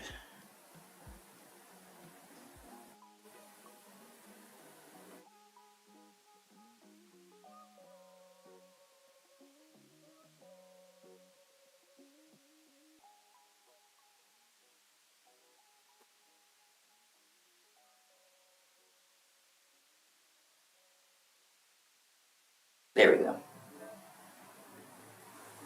Just wanted to make sure that everyone who just joined got their new roles. Hello, Archie. It's nice to see you.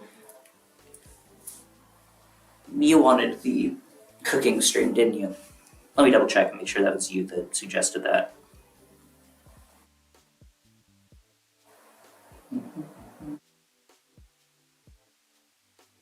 Yes, I was right.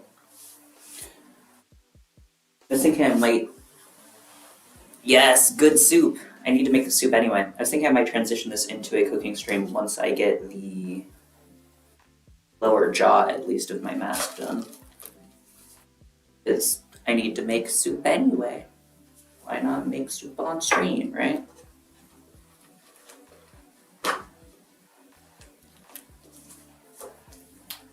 I'll also give you all a close-up of how the mask is going once I get just a couple more pieces trimmed and glued down.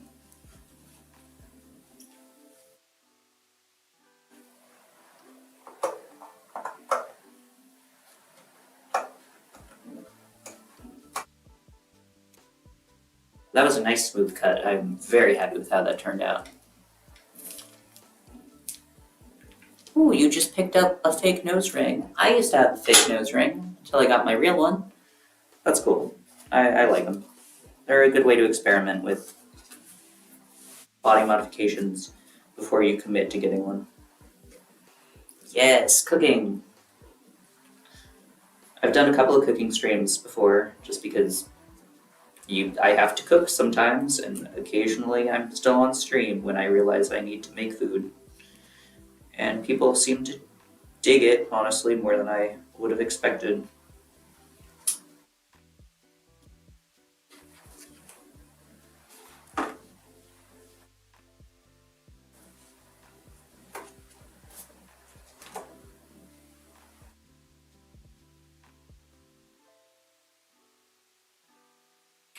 It's going to be a pretty basic soup. A good soup, I swear, but a basic soup. It's going to be carrot, lentils, mushroom broth.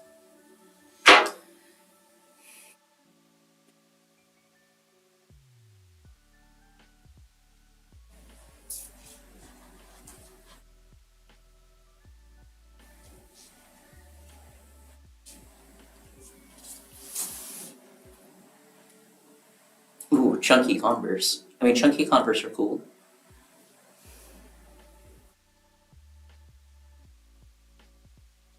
Alright, that glue is staying. No, it's not dry yet. Time for me to clean up the little bits and pieces, though most of these pieces I think I'll actually be able to use still. So I'm not going to toss them yet, just set them aside. My ever-growing pile of craft supplies that lives on the couch until I have a better place to put it.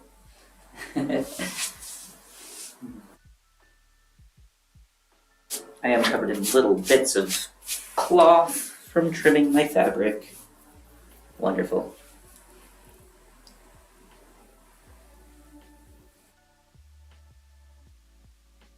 Alright, I'm gonna clean up a little bit, and then I think we'll shift gears.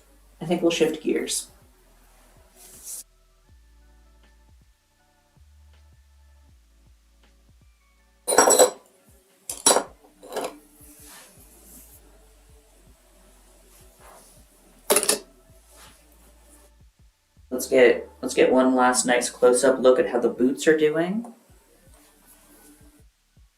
Seems like all the glue is holding. The paint is mostly dark enough. There are some light spots, but I'd say I could wear them again. I'd say I could wear them to a photo shoot or a little convention, which is, what the goal was. Indeed. I'm gonna set them here next to the couch and let them continue to dry a bit. Candle, don't need you on the table anymore.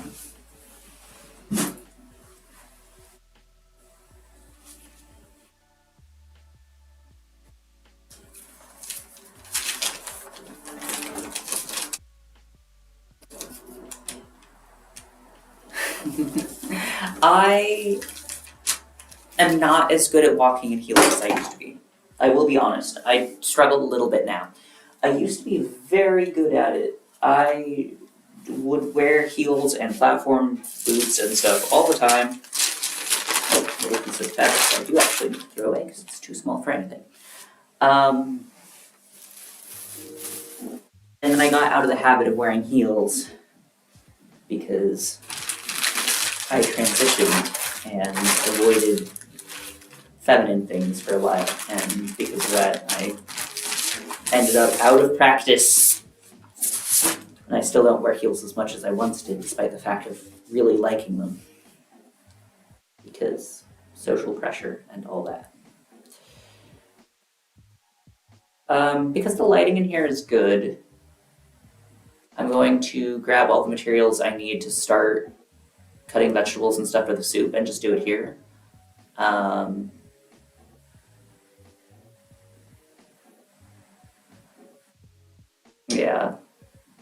Yeah.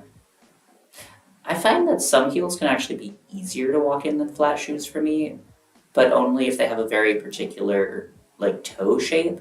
Something about them allowing you to roll forward on the shoe itself can be helpful for me, but even so, I relate to the difficulties.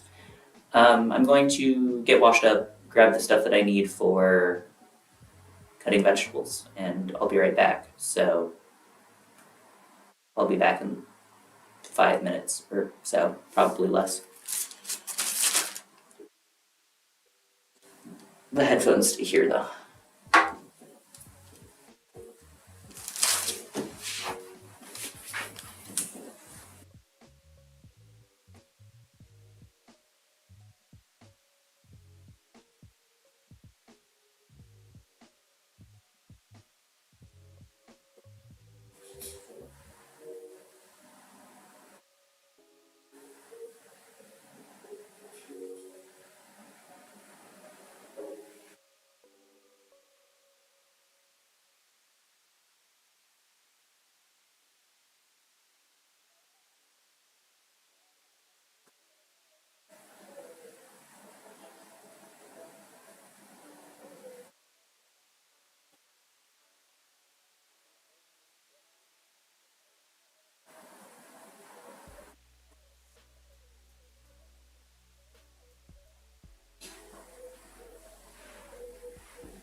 Have in fact returned.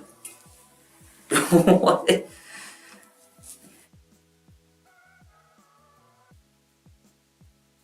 Ah, that's really sweet to hear, Archie. I'm glad that, first off, I'm glad that you got your essay done. And secondly, I'm glad that you're here to join, especially because you get to be part of Good Soup. It's gonna be good soup. It took me a moment longer than I thought to get all my stuff ready because I had to wash the carrots. But now I've got carrots and a cutting board, and I can hang out and chat with you all while I start preparing good soup. At least I hope it's good soup. I mean, if it's mediocre soup, I'll be kind of sad.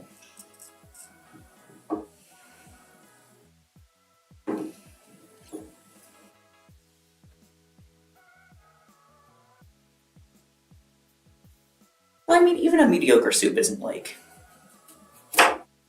bad. I like soup. Even mediocre soup.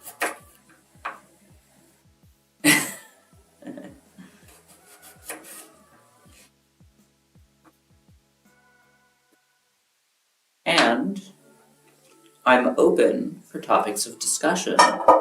So if y'all have anything going on in your life that you want to talk about, or maybe you saw some interesting piece of discourse that you want to vent about, or any such thing, I am here and willing to offer my 2 cents on the matter.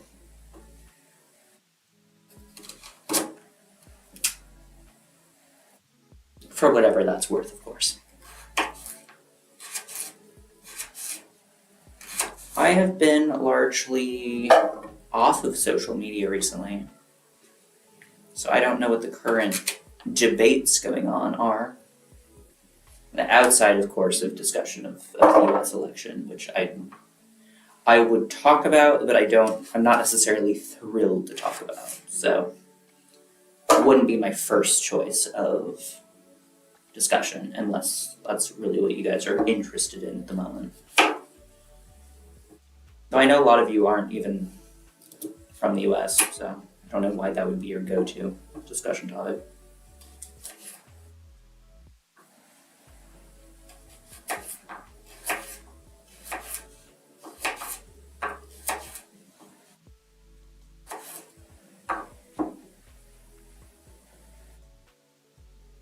Ah, you got burnt out with YouTube. I'm sorry to hear that something negative happened, of course. Burnt out of watching YouTube or being on YouTube? Or both. I mean, both is also a fair answer.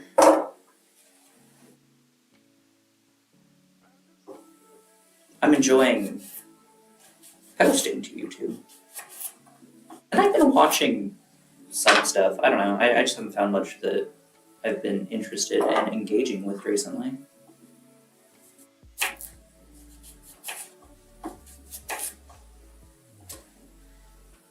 Creating content, yeah. It can be a lot of work. I don't know. I've been really enjoying streaming recently. Which, if you look back at my channel, streaming is quite a bit different than the content that I used to create. Because I used to be more of a vlog channel, which was more work than what I got out of it, if that makes sense. Like I enjoyed vlogging, but at least nowadays vlogging gets absolutely zero attention. And anytime you are making something online, like of course you're not doing it purely for attention, but it feels good to get comments and stuff.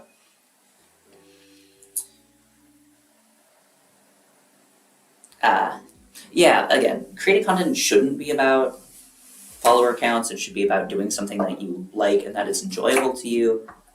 But getting positive feedback and positive interaction is a big role in what makes creating content enjoyable. So if you're not getting that, then it's understandable to get discouraged.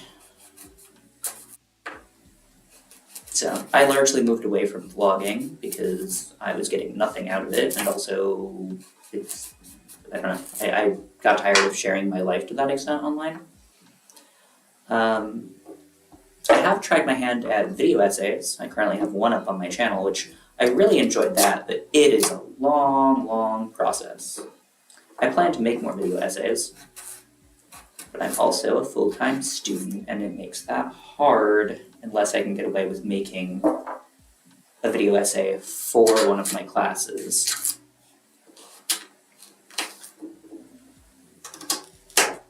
Which, obviously that's the best solution, just be able to do the essays I want to make and have it count for classwork.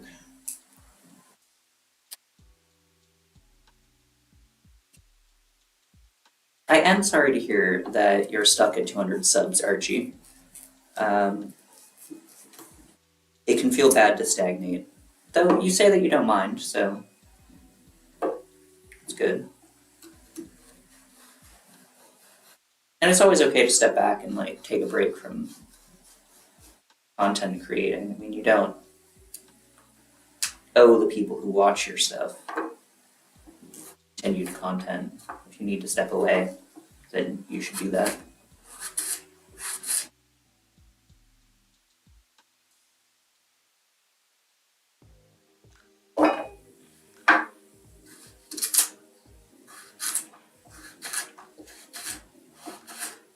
I'm not sure if there's other stuff that I want to put in the soup besides lentils and carrots. Because the only other fresh vegetable I have right now is Brussels sprouts. And I've never heard of people putting Brussels sprouts in soup, and I don't know if I want to be the first person to try it. uh, If making content is stressing you out to that extent and you're not having a good time, then yeah, you definitely should at least take a break from it. If not, stop completely. It's not worth doing it if you're not getting something out of it, enjoyment or pleasure or whatever.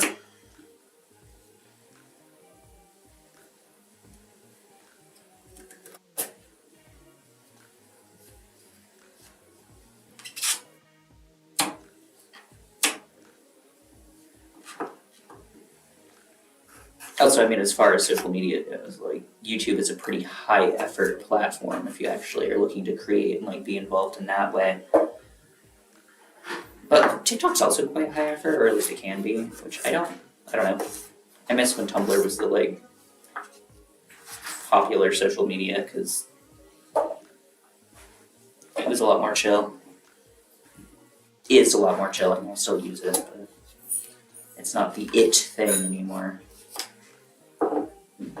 Rose is home. Amazing.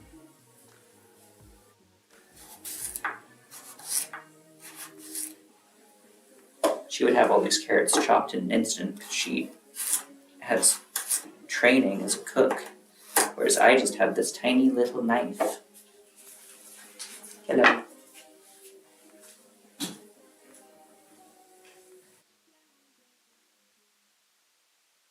Yeah. Though, even when Tumblr was like the popular social media, I never had more than about 1,000 followers. Like, it was never, for me, the attention was never great. I don't want to use the big knife. I don't want to use the big knife. The big knife is scary. You want me to use the big knife? Sure, I only have one more carrot to cut, but yes, you can use the big knife. Hey, baby. Hello. How about you? I'm good. Rose is home. Rose has to say hello to chat once she gets changed out of her work clothes.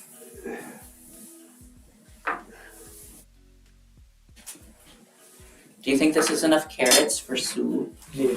What else you want to put in there? Yes. I'm gonna put lentils. Is it carrot soup or is it a different soup? Hello. It's carrot and lentil and maybe the mushroom broth. Maybe, if you want to. But no other vegetables, because the only other vegetable we have is Brussels sprouts, and I don't think that would be great. Look at how good she is at chopping carrots.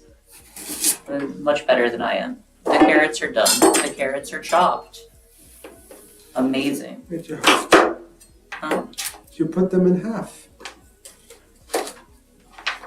So they weren't quite done. You're being waved at by Chad. Hi, Chad.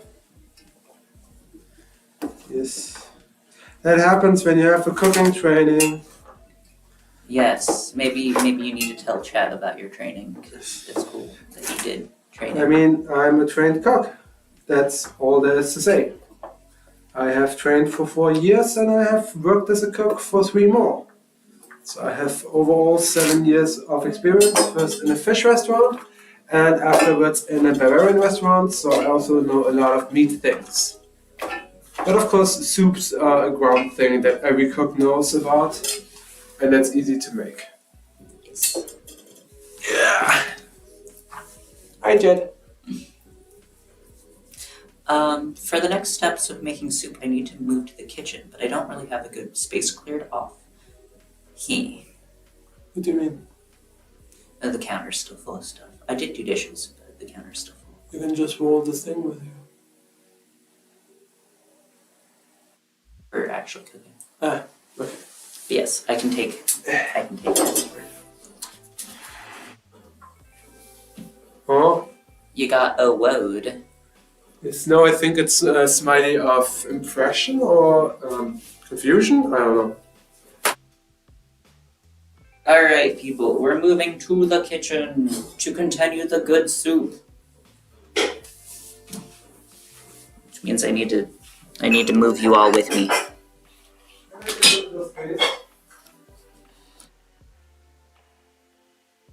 want to put it Kitchen. Yay, kitchen. Yes, I'll put the laptop on top of the. Stove, I made it free for you. Thank you. I love you. I love you. Anything else I can help you with? Oh, you OO'd me, not Rose. Okay. Oh. You Teleport can, the kitchen. you can grab the carrots. Bring Sure. them here. So feel like on. Yes, I'm making soup. That's good because Kitty gets hungry. Of Of course, Kitty didn't have a break today. Should I boil these first before I add the lentils? Probably, or else the lentils will just turn to goo, yeah? Yeah. Should I boil them in the mushroom broth? That would give them more taste, but you can also boil them in water first if you want to. That's up to you. I love getting cooking advice. I'm gonna put... I always feel that you're like, you treat me like a little child that doesn't know what to do. Huh? I always worry that you will be like, you treat me like a child that doesn't know what to do. Oh no, I only ask you for advice when I want advice. Autistically dances, I don't know if you're saying that you're doing that or that I do that, but I do in fact do that. Yeah, he has a very autistic dance. When I'm in a good mood, I Yes. do the little dance. He danced yesterday almost a whole day. No, 2 days ago. And from next week, I am working at Goblin so we can get more of the good things. Also, they say we're cute together. Are we? Yeah. I don't believe them. You liar. Archie's a liar. Archie's not a liar.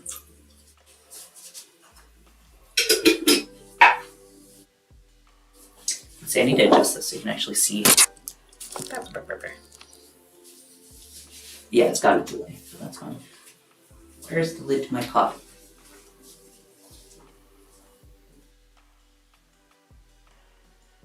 Directly in front of me. I'm just blind.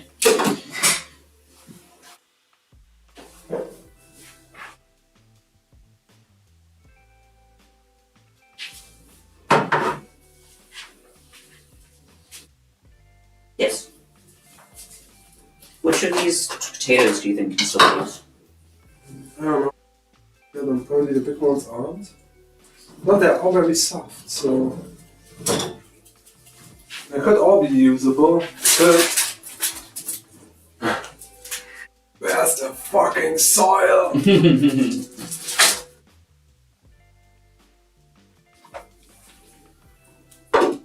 Ooh. Yeah. I'll let you know in a second how the light is because there's a delay. So. Yes, I know. Yeah. Better. Maybe a little bit too big.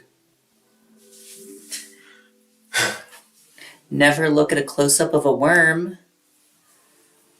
Why should we? Oh, the candy star bell is so cool. Did you see Archie posted a picture of the candy star bell in the Discord? It is very, it very is cute. so neat. It's very, very cute. 1, 2, 3. Should be enough. But it is very cool. I'm not going to look up a picture of a close-up of a worm, but thank you for the heads up to not do that.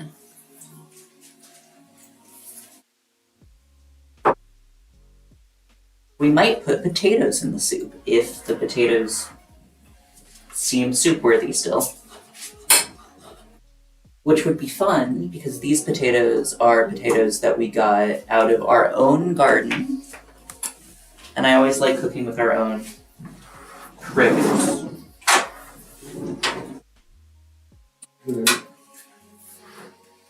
They look fine. You need therapy from looking up a picture of a close-up of a worm? Are they really that terrifying? Probably. Lots of creatures look really weird up close.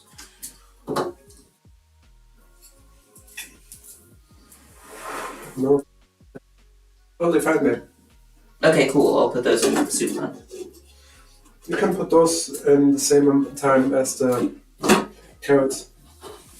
Ev loves the close-up of a worm. They're very toothy. I've never thought about worms having teeth. Yeah, worms have teeth. Worms have teeth? Yes. They have little chompers. I'm gonna have to look that up. But right now I'm making soup, so not right now. Yeah, tastes not really good. They smell like real potatoes. Yeah. Not the shit that you can buy in the... Again, we will have to grow way more potato next year. True. They do gotta get through the dirt somehow. I just never thought about them having teeth. I don't know. Now they're eating the dirt and digesting it. Yeah. Okay. You can just put them on. These are our potatoes from our garden. I'm happy with them. They're gonna go in the soup now. Soup. Soup potatoes. While you're still here, would you drain the beans? Drain? They have too much liquid. You don't want the liquid? Well, I guess I could put the liquid in the soup. But I'm afraid the soup will be too liquidy. Maybe not. Yeah, I'll just put it in. Yeah. I mean, soup is liquidy. Soup is, in fact, a liquid. Yes. And also witchcraft. More so when you have proper herbs to add, but yes. We will grow those next year. It takes so long to boil anything on this stove. I think it will go quicker when you go take the little one. Really? The little one goes faster? Mm-hmm. Oh, concentrated. Okay, well, I'll move it over then. No, that one. What are you doing? Shutting off the lights in the room so no one's in. Ah, yes, I see. You don't need to waste electricity. Yes, You don't need light in the hallway or in the living room anymore because you're here. thank you. Nitty? No, but it's fun to have you around. I would like to game. Okay, you can go play games. I will be in chat. Yes, but yes, you're free to go play. Enjoy a little bit of my off time. Yes. I love you, baby. Love you. Now the question is, what to do while I wait for the soup to boil? Last the glass container pile. I'm gonna have a beer. I think that's what I'm going to do.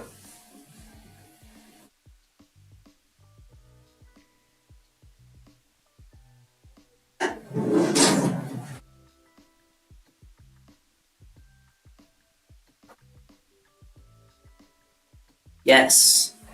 Thank you all so much for the compliments. Part of what I like about streaming, and part of why I like to stream with Rose in particular, is I feel like there's not enough just like casual representation of T for T couples just like existing. So I feel like it's beneficial for us to just be together and be visible together sometimes.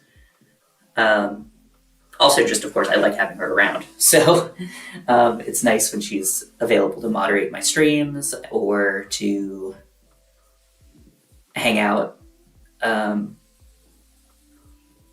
Especially because I know that a lot of the people who like to tune into my streams tend to skew younger and be younger trans people, and I think that it's really important to see that you can have a happy and fulfilled future.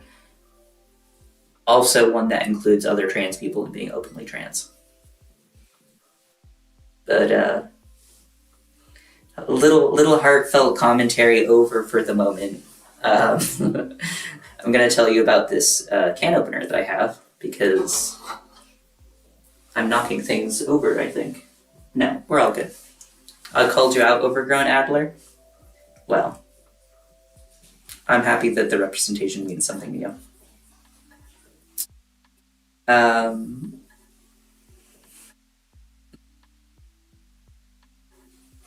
was going to talk about this can opener. Unless I should stay on this topic a little bit if people have more to say on it.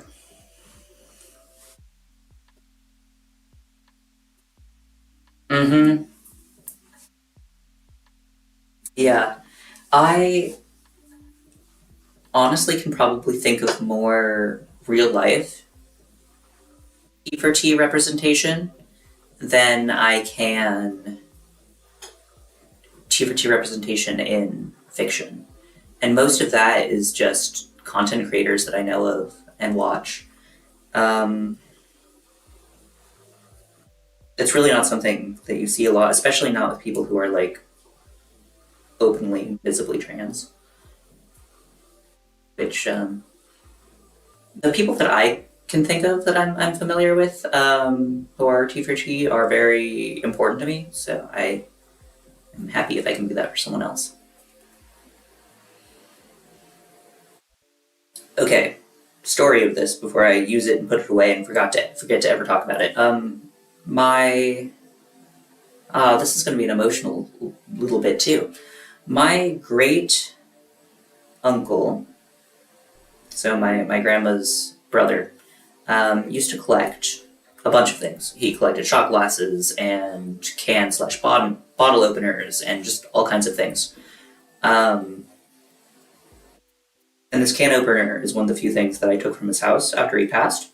It says Ohio. At the time, I was studying in Ohio, which that only lasted for a year. But again, that's a story for another time.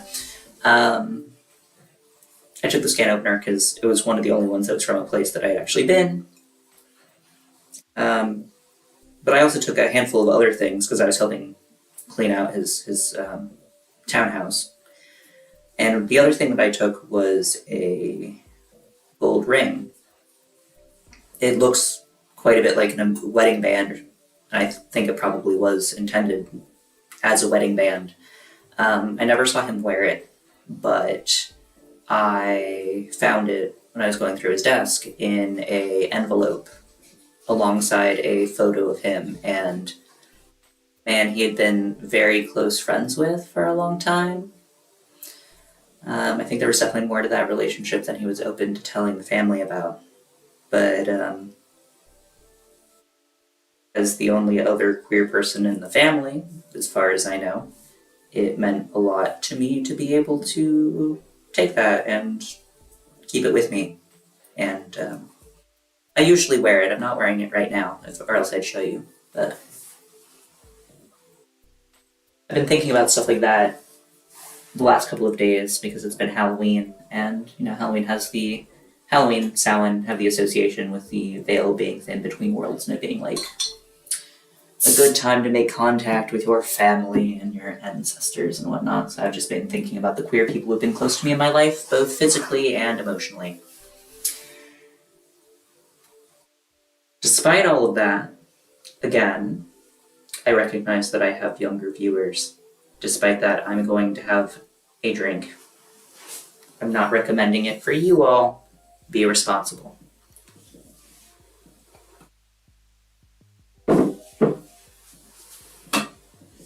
Our soup is finally starting to just barely simmer, but it's going to be a while before it's actually like cooking the carrots.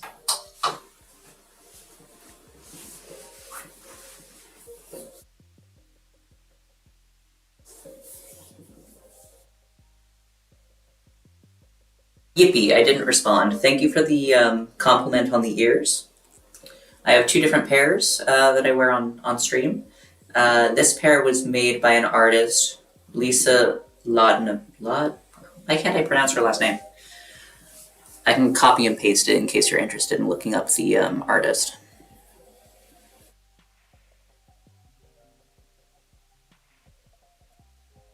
I sent it earlier, it shouldn't be so hard to find. It's laudanum. Can I even type on my keyboard? No, because it's sticky. Nice. Duh.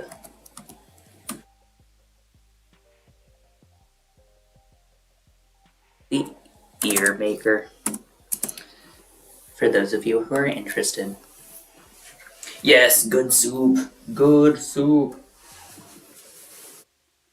Lauren, I don't think I realized you were allergic to alcohol in general or to beer in particular. I mean, I knew that you didn't drink much, but I guess I didn't realize that you couldn't.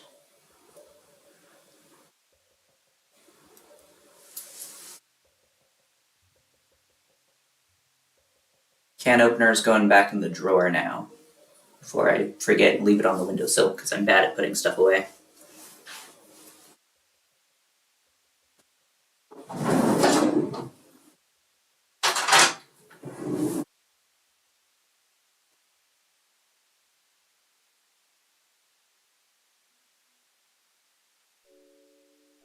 Well, honestly, you don't miss out on a ton. I mean, there are definitely really good alcoholic drinks, but also most things you can just make up for with non-alcoholic versions, and they're usually equally as good. Let's see. Overgrown alder is allergic to cats.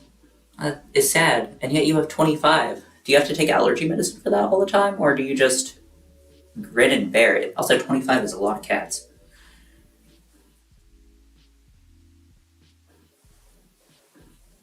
Um, Archie's allergic to homophobic kids at their school.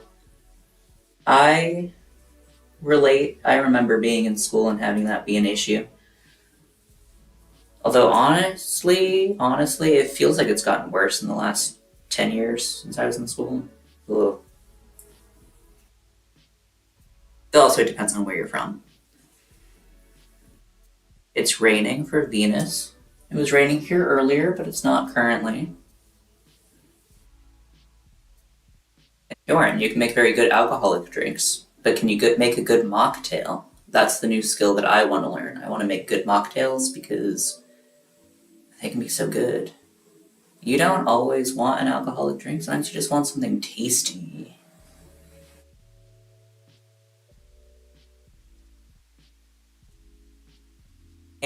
Grow allergies with time. But I didn't know. I hadn't heard 7 years in particular.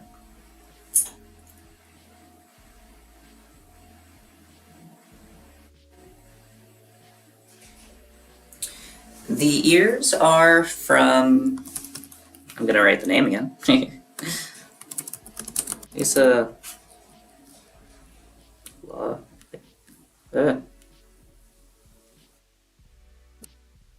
Lisa Laudanum.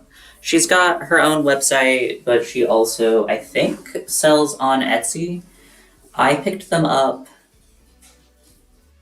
at an anime convention that I went to in person.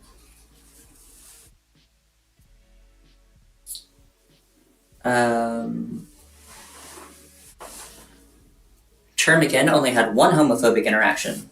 That's nice. That's nice. I'm glad that it wasn't more than that. Pomegranate juice is amazing for mocktails. Pomegranate juice is amazing in general.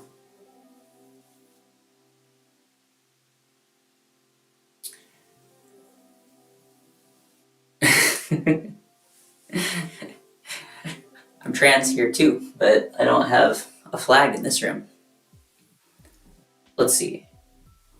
Overgrown alder needs a word for wordle. It's a word that's got the same letters as spoon, but isn't spoon.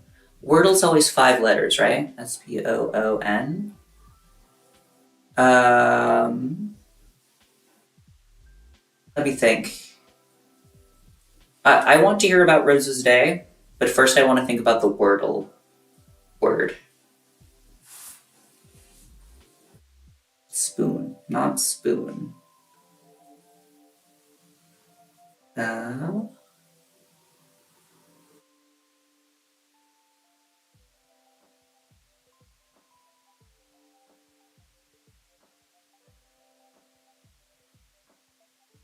Do you know the position of any of the letters? Like, what do you have so far? I love word puzzles.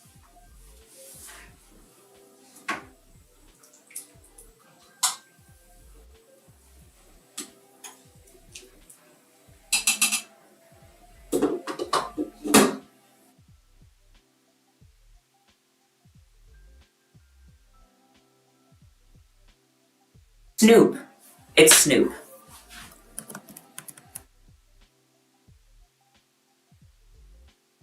Why don't I have a P?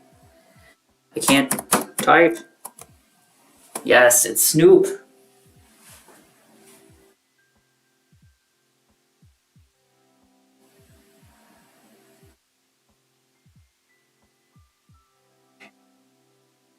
Amazing. Good job. I love word puzzles. We should do more word puzzles together. But Venus. That's a heavy question. I did, at times, not seriously consider DIYing surgery, but I did like have the feeling of wanting to do that.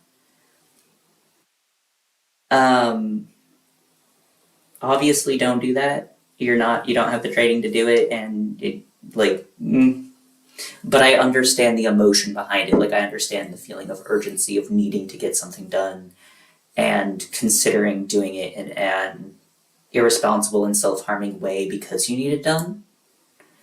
Um, so you have my greatest sympathies, but also please don't try. Please don't.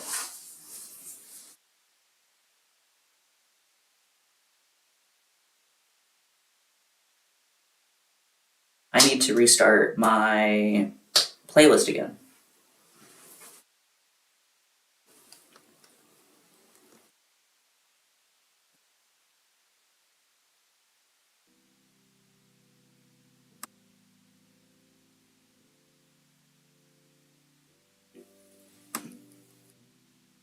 I'm back.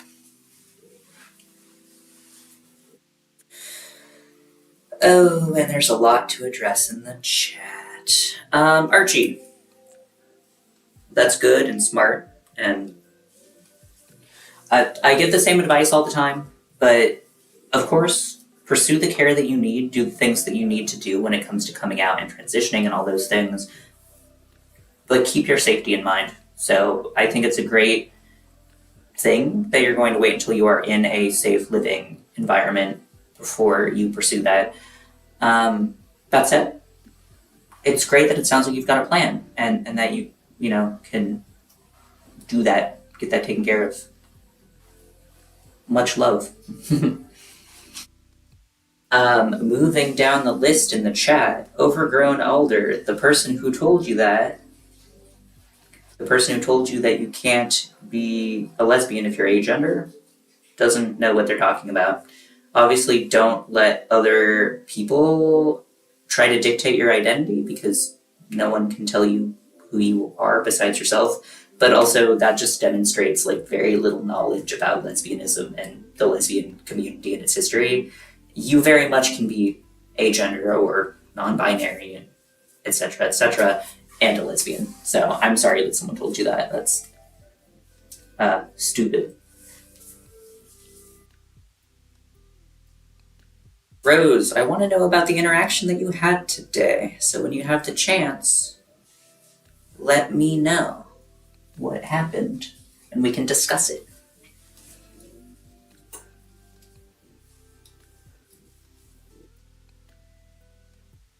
Yes.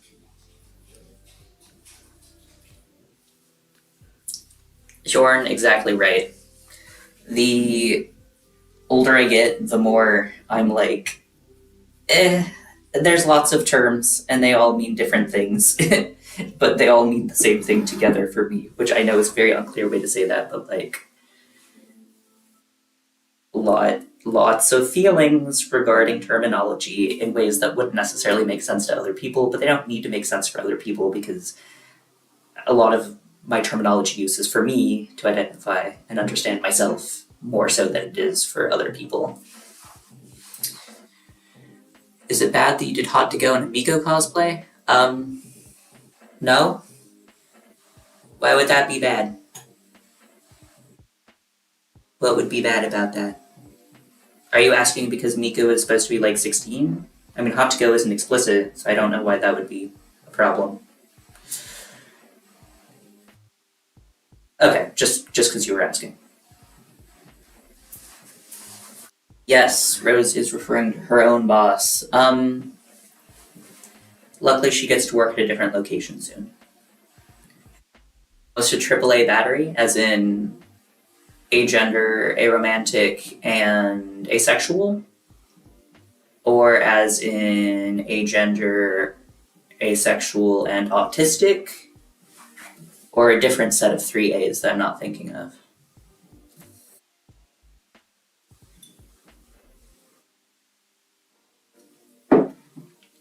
Ah, agender, asexual, lesbian. Yes, okay, got it.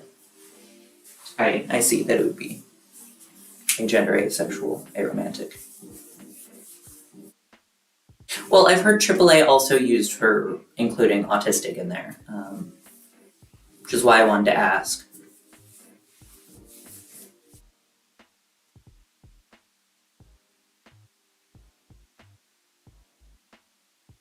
Venus, so close. Aromantic, asexual, and non-binary, or demi-boy. Huh. Lots of people almost hitting the AAA mark there.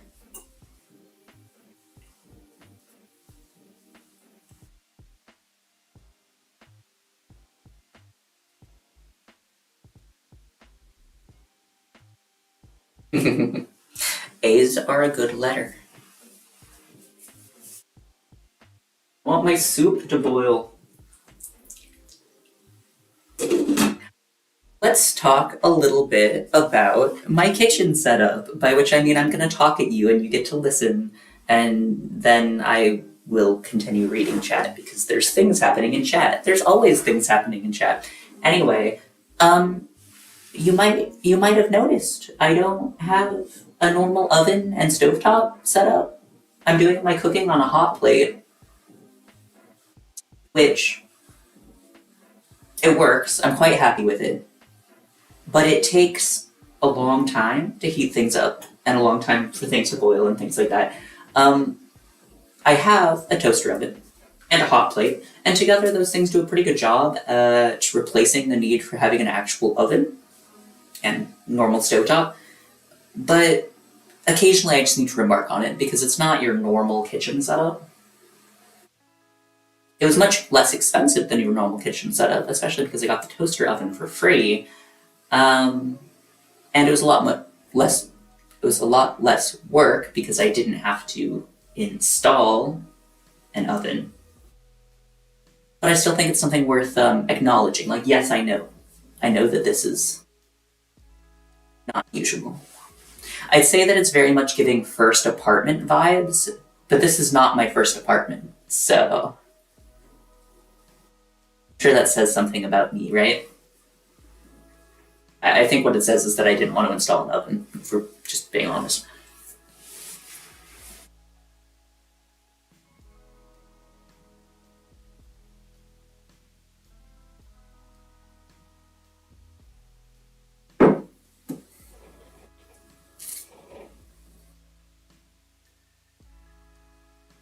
Okay, it is Rose's first apartment, so there is that at least.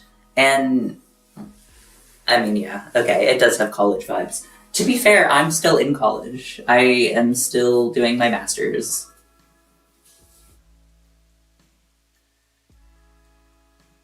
Yeah, okay. Again, a lot of the people here in chat aren't going to judge me for that because a lot of you are still living with your parents.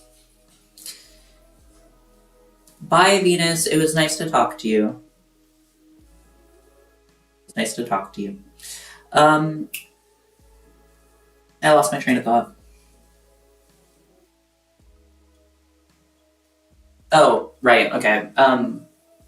Also, in Germany, there's nothing in the apartment when you move in. Like, we moved in and there was nothing in the kitchen, so everything had to be installed, including the counters and the sink and literally all of the appliances. And that was overwhelming, so I opted to do the stuff that required the least amount of setup, because what do you mean there's nothing in my apartment? I'm used to there being, like, an oven, maybe, or a sink. Having to install your own sink was wild to me. Of course, all the Germans I know here are just like, oh, yeah, that's just how it is. But I'm not from here originally.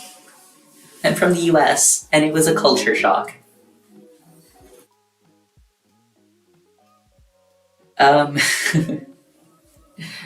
TTYL, to answer your question, lots of furries in Germany. I have heard that there are. I haven't actually met a ton. I also haven't gone to fur-specific conventions. I've gone to anime conventions where there are also furry events, but not just furry meetups specifically or anything like that, although I do intend to, I just haven't yet. Yes, in Germany you have to install your own kitchen. Occasionally, you'll be in a situation where the person who lived in the apartment before you will like sell you all of their kitchen stuff, so they don't have to take it with them, and you don't have to go through it with installing all your own things. But this apartment had been completely renovated before we moved in, so there wasn't like an immediate previous owner for us to buy all our kitchen stuff from. So we had to go IKEA, the IKEA route for furnishing.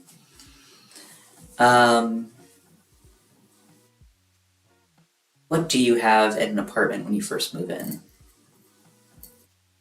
The stuff that literally can't be removed, like you've got a toilet and a bathtub. Excuse me, and the bathroom sink. But everything else, including the lights, you have to buy and put in yourself.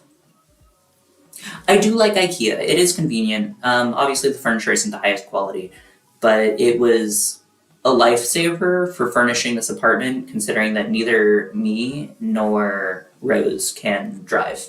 So we had to get our stuff delivered. A couple of things that we have, my partner picked up for us, which was nice, like the washing machine and the fridge, because those would have been super expensive to get delivered, and we wouldn't have been able to transport them ourselves. But yeah, it's a lot. Like when you're already moving into a new place, there's a lot of things to deal with, and that just adds a lot on top of it. Let's see, overgrown elder. You're trying to listen to this while wearing a kitsune mask, messing with a dragon puppet, and trying to ignore a phantom shift. Well, it sounds like you've got a lot of things to focus on right now, then. And T2YL, you're still living in the US. Are you planning to move out of the US? Or do you have another plan? Like, just because you said you were still in the US, like, are you going to stay in the US or are you going to move elsewhere? That's an interesting question to ask. Is weed legal in Germany? Yes, but it's complicated. It was just in the last year legalized to have and consume, but it's very difficult to legally buy. You can like join a club and like buy it through that, but there's not like dispensaries like there are in some parts of the US. So it's legal to have, but it's difficult to get, if that makes sense. And Archie, I feel like you had mentioned that you were injured, but I don't think you mentioned specifically that you broke your arm. I'm sorry that you broke your arm. I hope that you're doing okay. Finally boiling. Yes, it's finally boiling.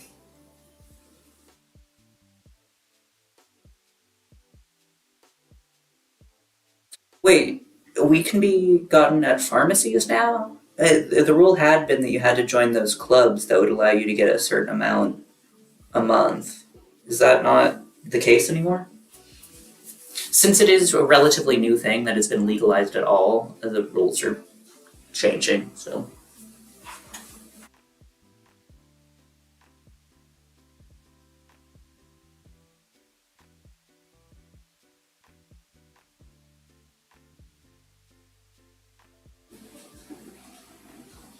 Oh, for like medical use? I guess that makes sense. Alder, you can always watch this after the fact. Like, it will be available as a video on demand on the live tab of my profile, so you can watch it after the fact if you want to go do something else. But it's nice to have you here, so it's up to you. TTYL is going to move to another part of the US, but it is seeming pretty cooked here in terms of human rights. Yeah, I feel that. I need to test my carrots, and then I'll tell you the story of how I ended up in Germany and all that, because I don't think I've told that on stream yet.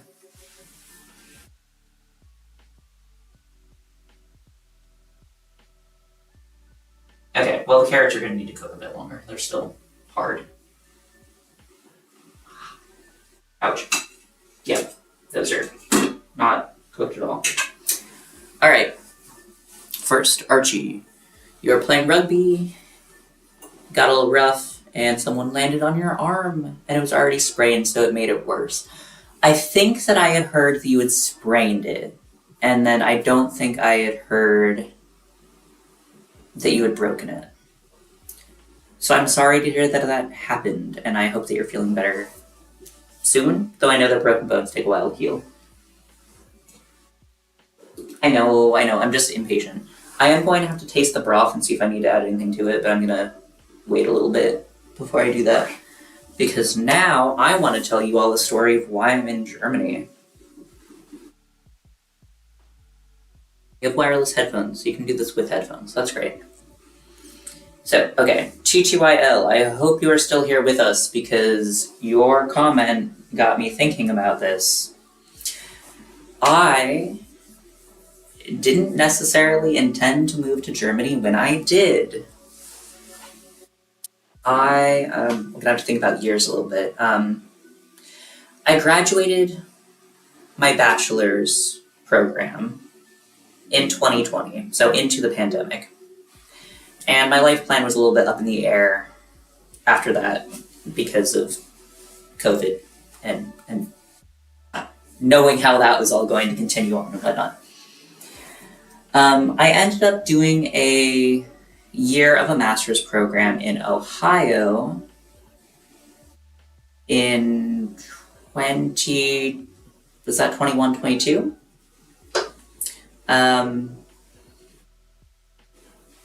This was a German studies program. Every year, the German studies program would send 2 students abroad to...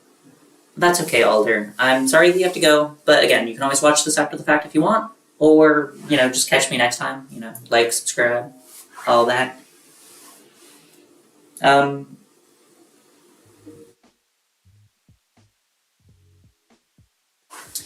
It was German, what was exactly the way it was phrased? German literature and culture.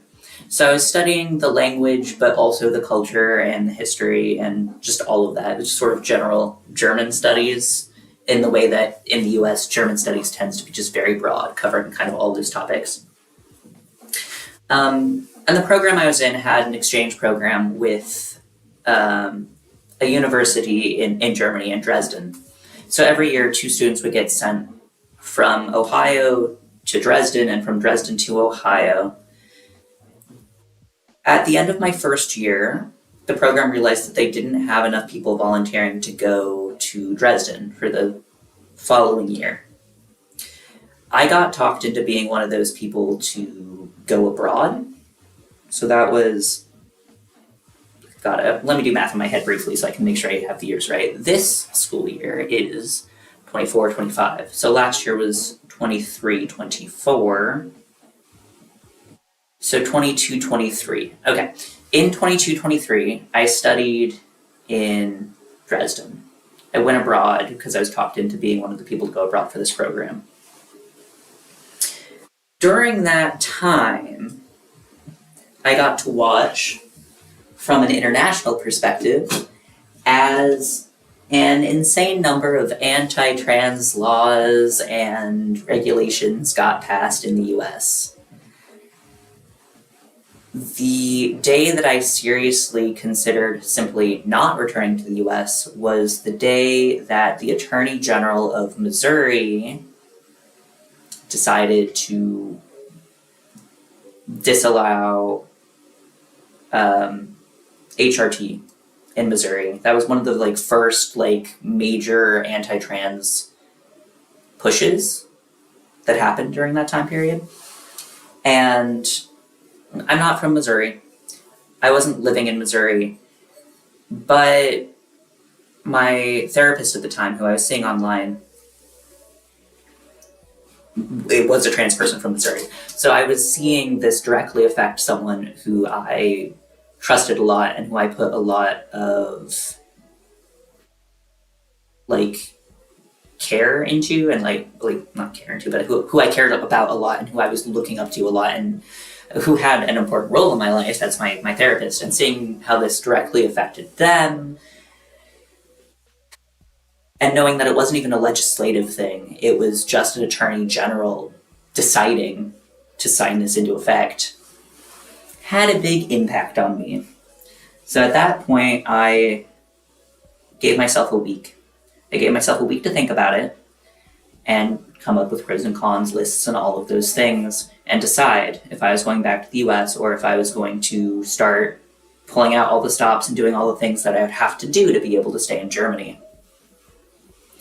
I talked with the other student that I was abroad in the same program with at that time, and we actually ended up making the decision together. That's Trisha, one of my best friends here, who I really wish I saw more often, but getting off topic there. She also decided to stay in Germany out of concern for reproductive rights. Being from Indiana, she was seeing that directly threatened in her own home state. So at the end of that week, I made my decision, decided I was going to be staying, and I started the absolutely hectic process of being allowed to stay. I sent off a bunch of applications to different universities here in Germany. I started looking for places that I could live if I got accepted. It went from, oh, maybe I could stay, to, okay, I need to get everything figured out right now within that space of a week, maybe 2 weeks if I'm being generous, because I didn't ramp it up immediately after making the decision, you know? All of that is a very long-winded way to say that if it hadn't been for like actively getting to see these attacks ramp up, I would not have made the move at the time that I did. Like, it was directly one-to-one a cause and effect situation there, especially because Ohio is not the worst state for trans people, but it is a state where it was being discussed heavily at that time to withhold state funding from programs that were providing insurance that would cover trans healthcare. In other words, because I was attending and working at a state university, if that had gone into effect, which I don't believe it ended up doing, but if that had gone into effect, I wouldn't have been able to get trans-related healthcare through my insurance, which definitely pushed that decision for me. Yeah. It's very difficult. It's a big decision trying to figure out if the US is the place that you can see yourself staying, or if you're looking to try to find someplace else. It's not easy to have to move your whole life.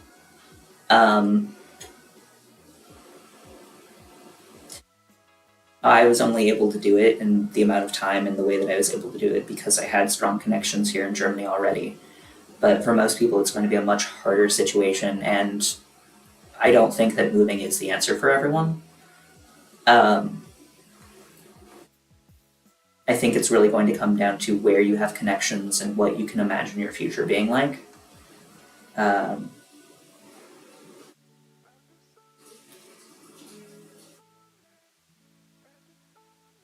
Yeah, it was definitely a lot. Well, yes, it gets harder with the more connections you have in a location. I will give Rose the credit that was necessary. It would have been significantly harder if I hadn't had her in Germany. She's a native German. Yes, she's a native German. We met while I was studying in Dresden. She's not the only German partner I have. I will put that out there just to start with. But she is the one that I relied on the most in the process of getting moved here and settled. She was still living with her mother when we met, which she was not happy with. I won't say too much about that because that's her story to tell. But she was definitely in a similar boat to a lot of you here in chat, where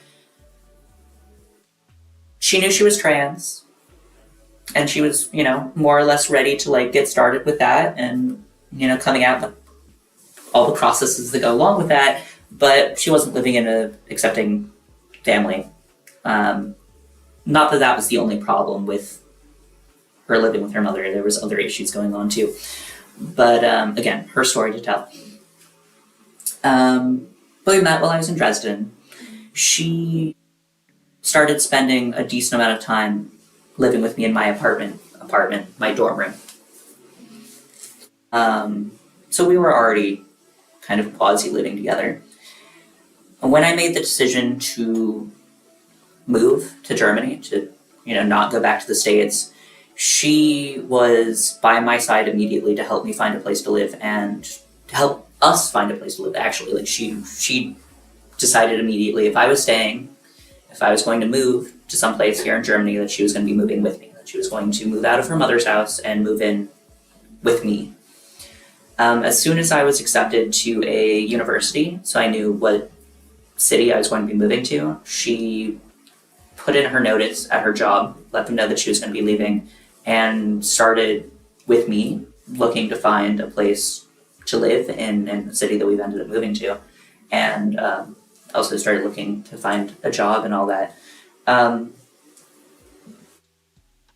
It would have been so much harder to get settled if it hadn't been for her, not just because I needed the emotional support, emotional, financial, physical support, but also because it's very hard to get settled as a foreigner.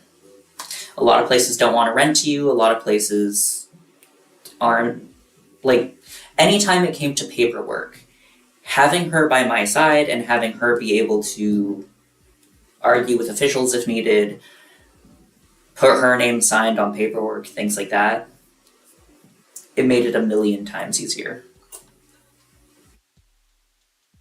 And also, all the emotional aspects. I mean, it was very difficult moving, and it was very overwhelming.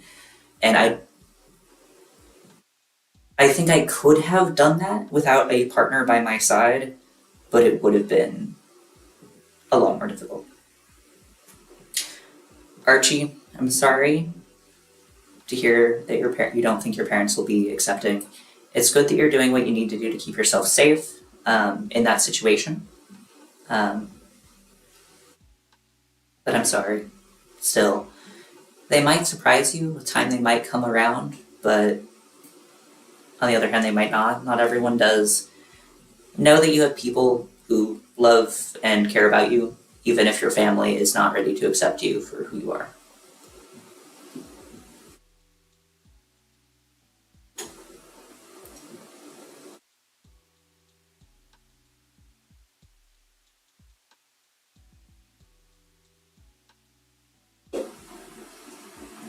Alright, I'm gonna actually taste the soup broth and see what else I need / want to toss into it.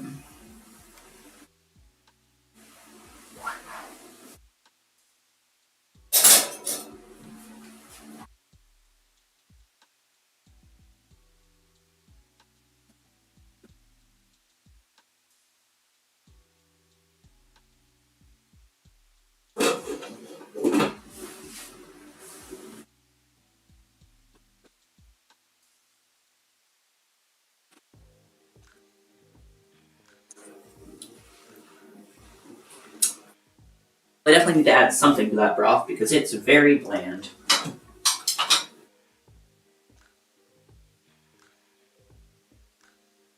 Yes, Rose, you're welcome to tell whatever aspects of your story you want to in chat. I'm just uncomfortable telling your story for you.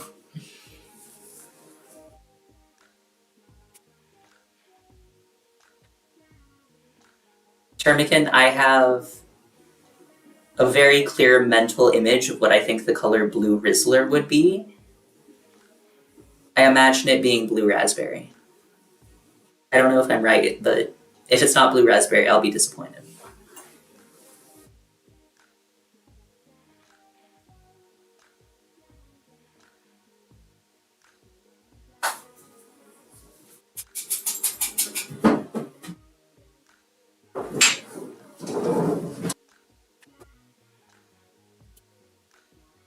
Candy? I could also see that. Okay, let's add some flavor to this broth.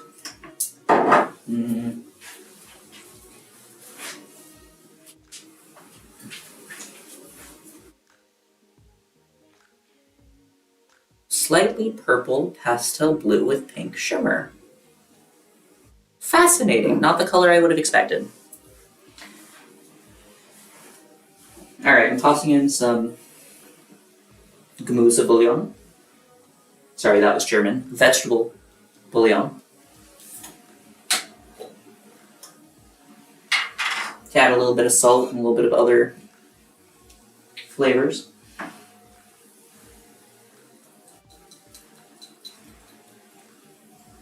Then I'm also going to put in some more garlic, a little bit of cayenne pepper. It's from Halo Taco. I'll look it up because I'm curious.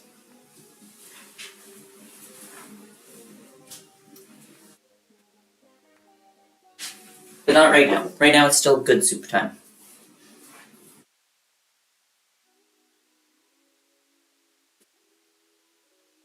Garlic.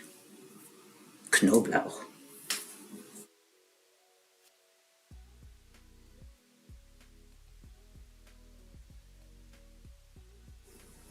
I had someone in chat.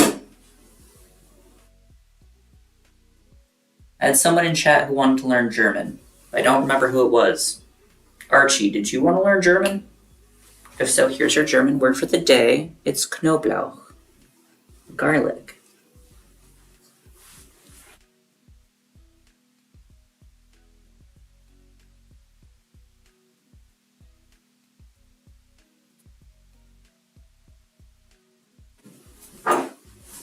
Yes, it's Archie. And a little bit of cayenne pepper. Cayenne pepper for the soup.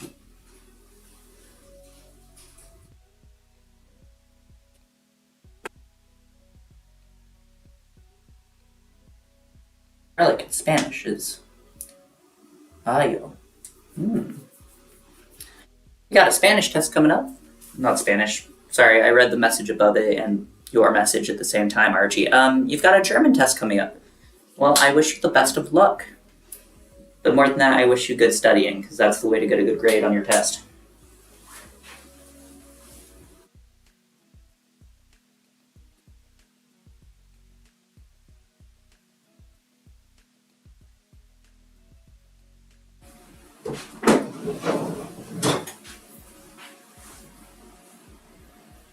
Oh geez, you have a Spanish test too? You're learning Spanish and German at the same time? That sounds wild.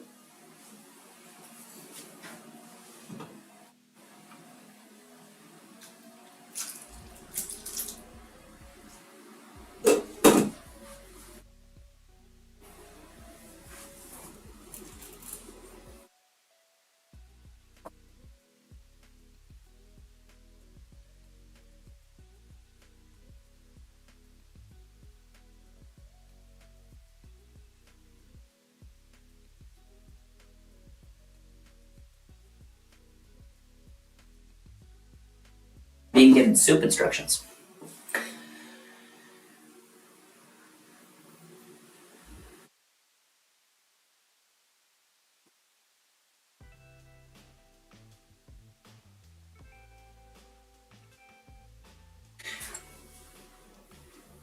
I have too many things to potentially say, and it's making it difficult for me to pick which one to say. Alright, let's see.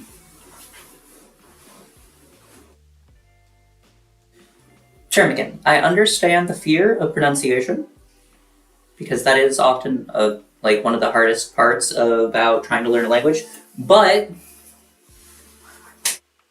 it's so worth it. It's so worth it, especially if you're like learning with a bunch of other people who are also learning, because then you can all just like poorly pronounce things together. So I'd say don't let that stop you. Like, it's learning another language, even if you don't learn a ton of it or like ever become fluent, whatever that means. It's so worth it to do.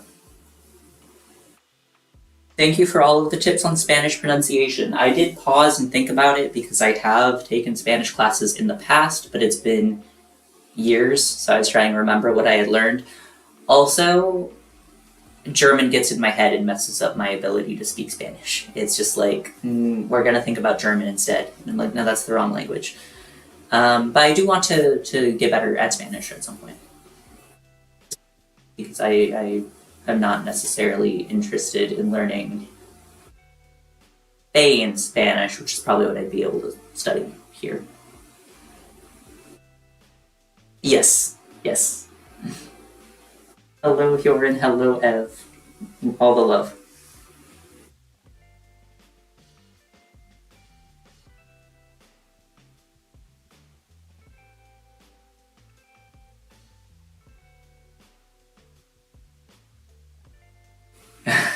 Archie, you're always annoying your language teachers? Is it because you're too extroverted? Some of the best language learners are super, super extroverted, and it isn't always the best for class cohesion, but is useful for learning languages.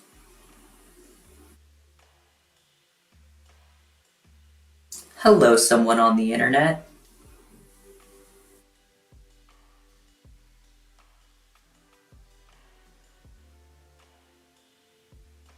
Yeah, I mean, I got that impression from the way you talk in chat. They were probably quite extroverted.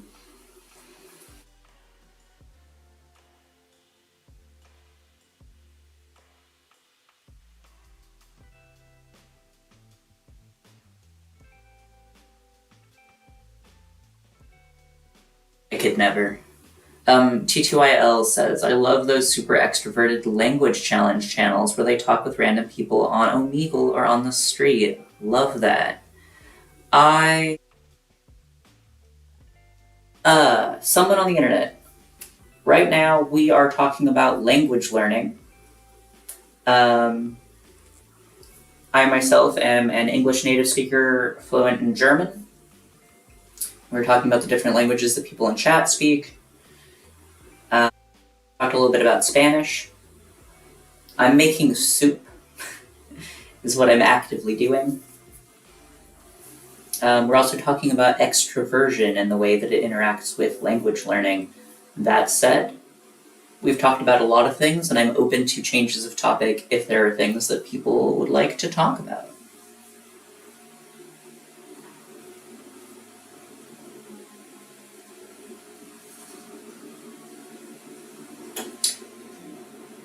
Archie likes to argue. Yeah, I can see that being an issue in classes. Yeah, I'm surprised by how many people are learning German here in chat. German Duolingo is not a bad way to start. I started with it, and it's actually quite helpful. It's pretty good for vocabulary. Not super great for grammar. At least it wasn't back when I was using it. But yeah, it's definitely a good place to start.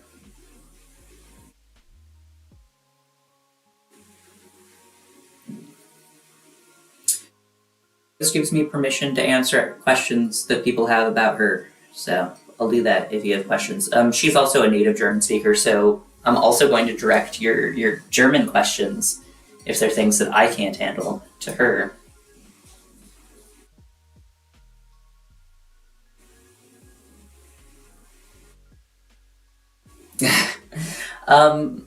One thing about learning German, Germans will never understand why you're doing it. If you learn German and, get to be conversational and interact with people from Germany, they will always ask you why on earth you decided to learn German. So that's also something to be prepared for. They never understand it.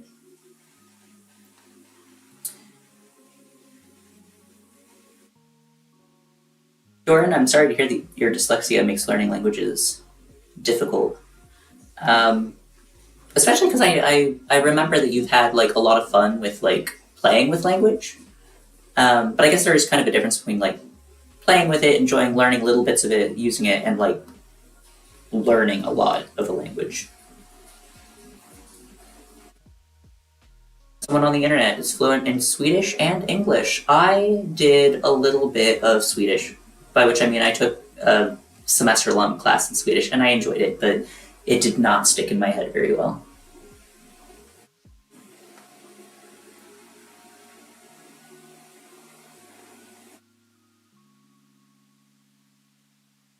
Yeah, Swedish is related to English, related to German as well, so it can be easier for those.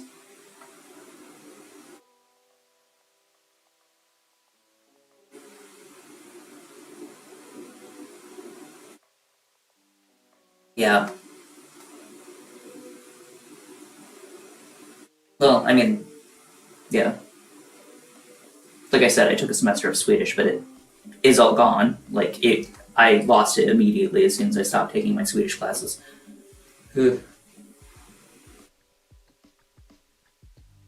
American Sign Language is cool. Cool language to learn. I've thought about trying it more seriously as well, but now I'm living in Europe, so it wouldn't be useful. I'd have to learn German Sign Language. Swedish is easier in some ways than German, harder in other ways. Which, I mean, I guess you can say that about any language. Pronunciation, I think, is harder in Swedish than in German. Because it's less consistent. Like German's pretty consistent in its pronunciation. You would like me to say something? I assume you mean you would like me to say something in German. I never know what to say.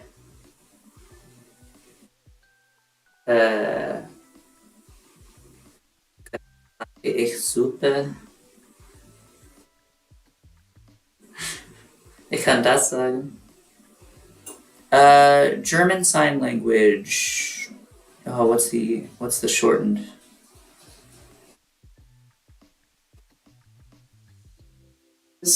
What is the like shortened name for German Sign Language? It's not ESL because that would be an American or an English, shortening of it.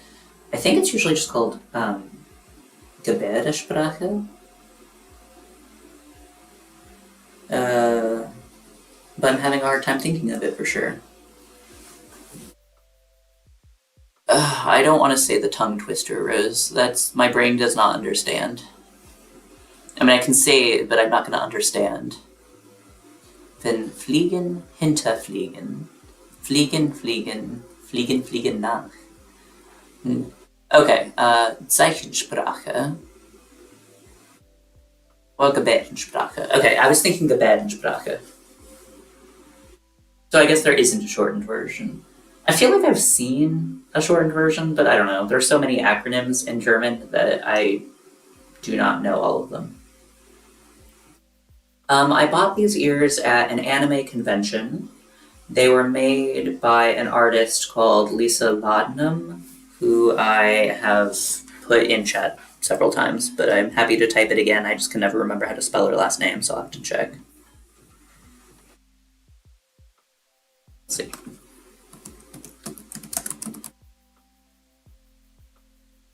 Lisa Ladnam. That's spelled right. There. She made my ears. She's got a website and also sells in person at conventions.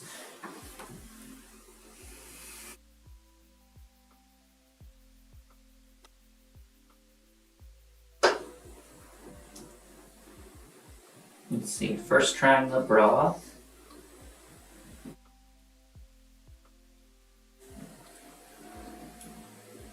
Good. Maybe a little bit heavy on the cayenne pepper, but that'll be fine.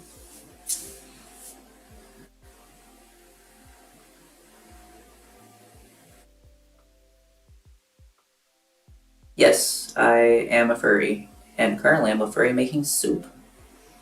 Well, currently I'm a furry testing soup once this is not too hot to test.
Yeah, so hard to get everything out of the pan. There we go.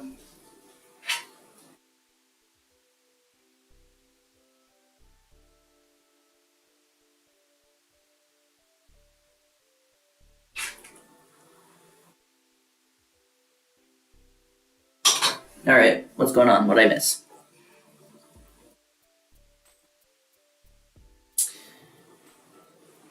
Okay, multiple questions for me to address.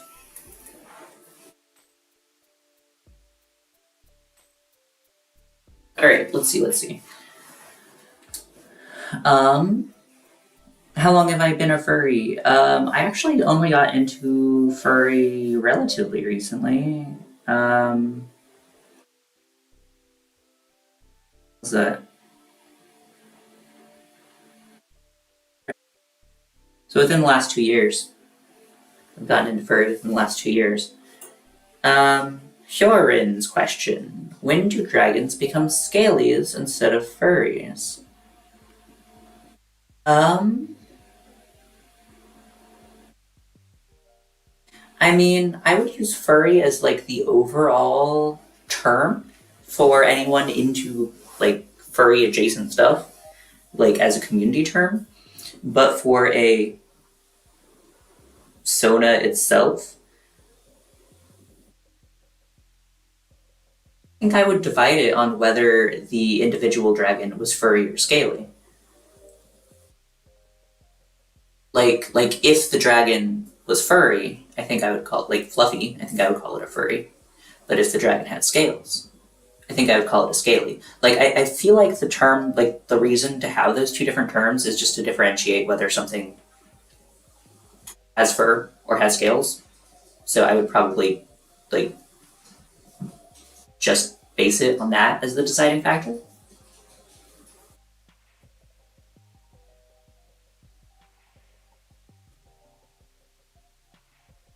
Okay, but protogens usually still have fur, like on most of the body. It's just the face that it isn't. I'd consider protogens furries. I guess you could have a scaly protogen. Then it would be scales mostly, besides the tech part.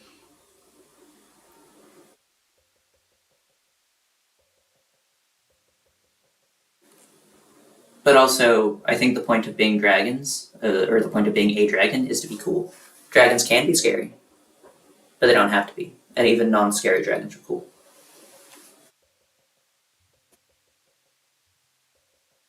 What percentage of fur do you need? Now I'm imagining creatures with different percentages of fur.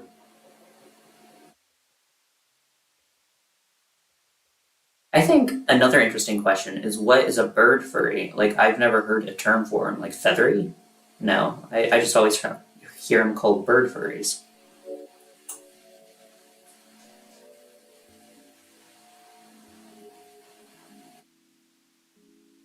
would a completely robotic furry still be a furry, even if it doesn't have fur? Also a similar question. Aviary? Ovary? Like avian? I'm not sure if that's a term you've actually heard used or if you're making it up. But it sounds reasonable, you know?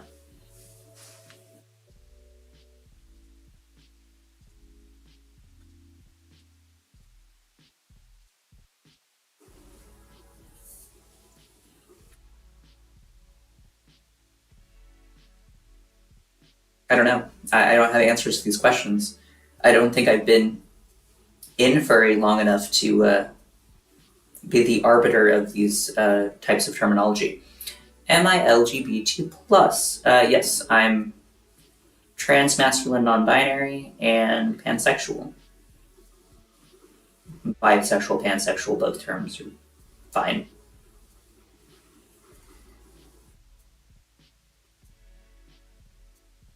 And I think my soup is done.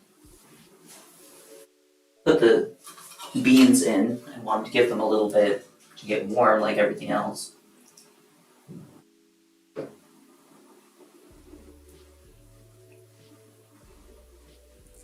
I keep saying beans.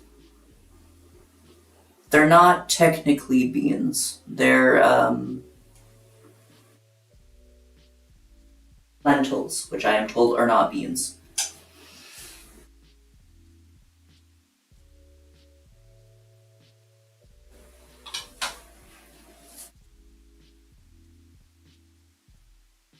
They could be a little bit warmer.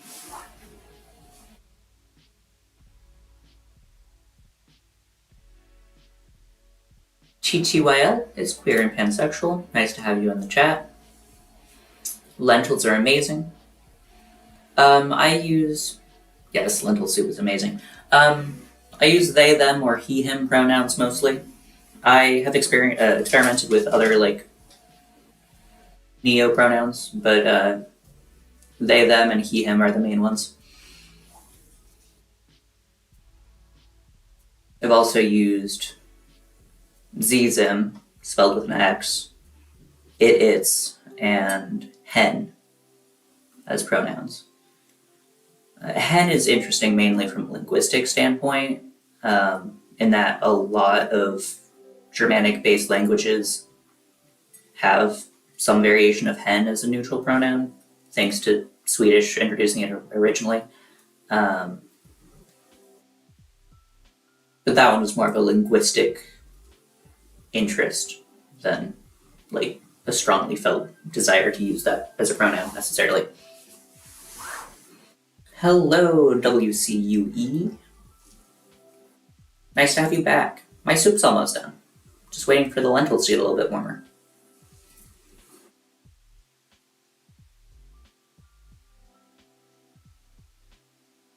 Someday when I'm a slightly fancier streamer, I'll make an overlay for my stream where you got my name and my pronouns. That'd be cool. But I feel like trying to figure out how to do that, OBS might just kill me. I'm not that skilled with using it.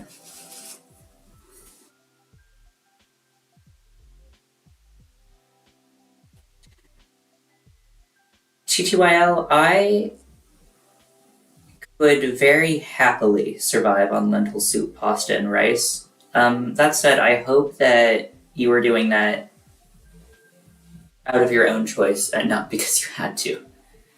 I'm using OBS to stream Podmixing. This one is just sort of a classic German pod. I've seen that pattern around in multiple places, but I'm glad that you like it.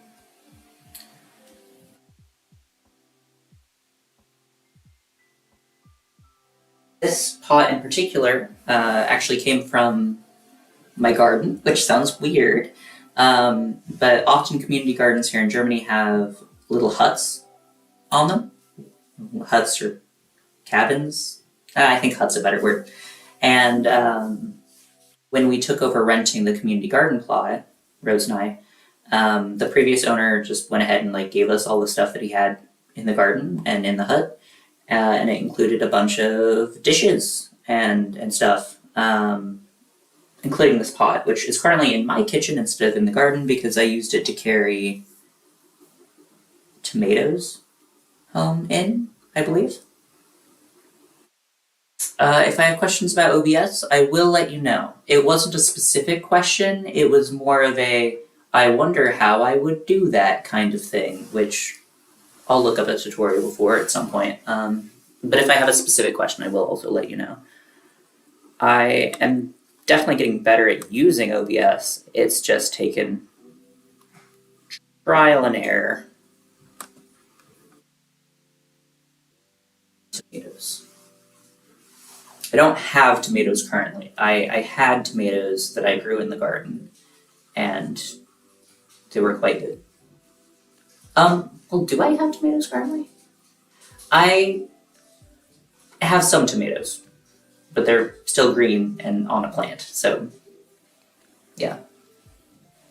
The tomatoes were so good though. Yeah, Yorn, you also use OBS. So I could also potentially ask you. Hello Cora, it's nice to have you. I'm going to take your comment as the chance to say that if you are here and you have not liked, please like the stream. Also, feel free to follow, subscribe if you are enjoying hanging out. I also have a Discord that you can join if you want to hang out when I'm not on stream. And I might ask Rose to put the link to the Discord so that I don't have to bring it up again.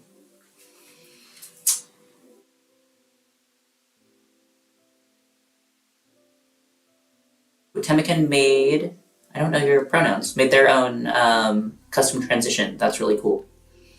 How do produce and fruits taste in Germany? The same. I don't know. I mean, okay. Yeah, you don't have to, obviously, you don't have to join the Discord. I just like to put it up there for people who are interested, especially because we talk about crafts a lot, and a lot of times people like to show off their own, like, projects. I lost track of what I was saying. Oh yeah, fruits and vegetables and stuff are pretty similar in Germany as they were in the US. If you're growing your own stuff, I mean, it does taste better, but that's more because it's from your own garden than it is necessarily about the location. I will say milk products here have, in my experience, been significantly better than milk products in the US. Also, eggs. So milk and eggs seem to be just like overall have a higher level of quality here. Also, there are some fruits that you can get in Germany that are harder to get in the US, to the point where I can't even think of what they would be called in English. I'd have to look it up. Like Sandorn. Don't know what that is in English.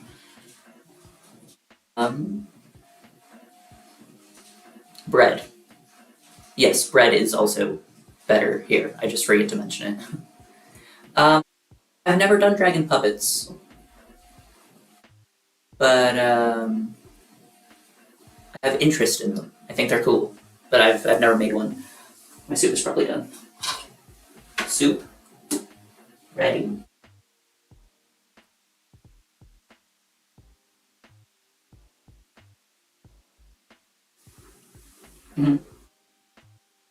Soup's ready. Yes, currants. That's another thing. Red and black currants. You can grow them in Germany. You can buy them in Germany. Like, both so good. We have red currants and black currants growing in our garden, and they were really good. Yeah, American bread is not great.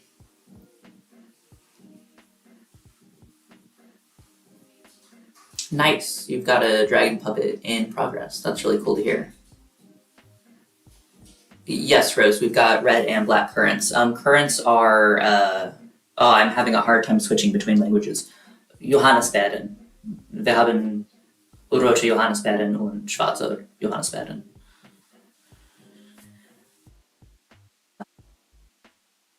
I always forget what currants are called in English because the word in German is so different. Johannisbeeren, currant. Yeah. But hello, Ultimate Dog Side Eye. I hope you're doing well. Yes, the Johannisbeeren. I am a big fan of sourdough. Sourdough is real good. Rose, would you like to come to the kitchen and I can serve up bowls of soup? Or should I bring you soup? I guess I can also do that. Hello, dog, side eye. How are you? Are you enjoying your day? My ears. Yes, my ears. I like my ears. Ears. I love sourdough soup bowls, especially with I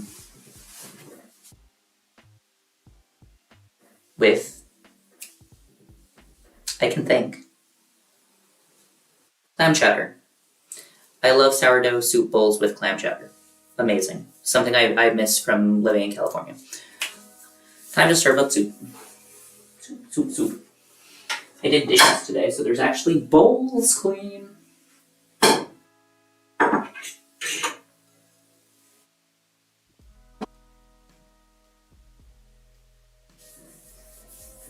Thank you for the compliment on my ears. A couple of people have already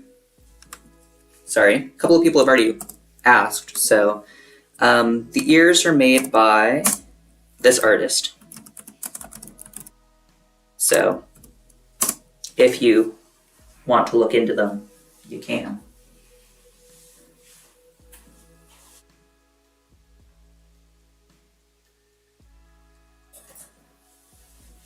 Large soup spoon.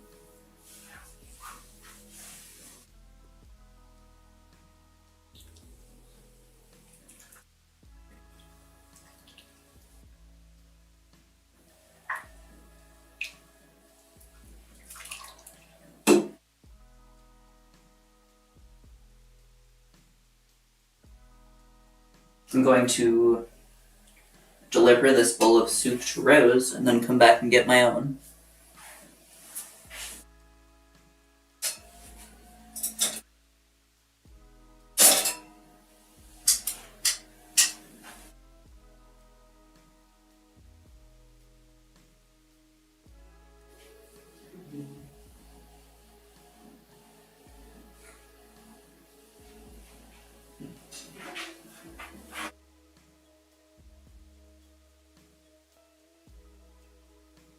I will give you a close-up of the soup in a second.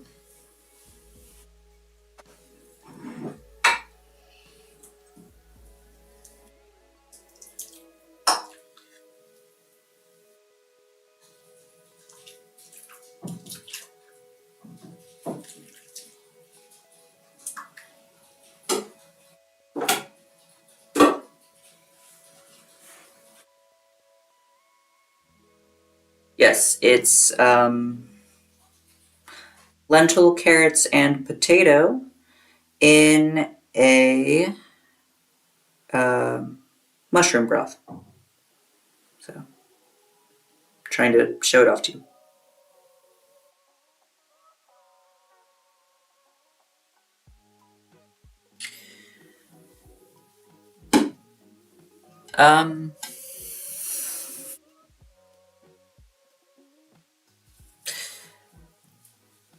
This person's trolling, so, you know.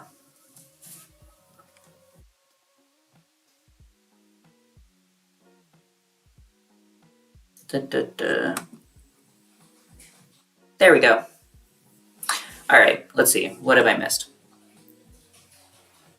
Thank you for the compliments on my soup.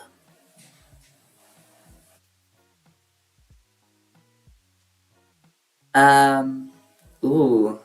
Rose might make me clam chowder. I'm excited to hear that. I love clam chowder. No problem, Archie. I'm going to. What am I going to do? Am I going to stand in the kitchen to eat my soup to continue talking to you? Am I going to sit on the couch? I'm going to sit on the couch. I need a moment to move things.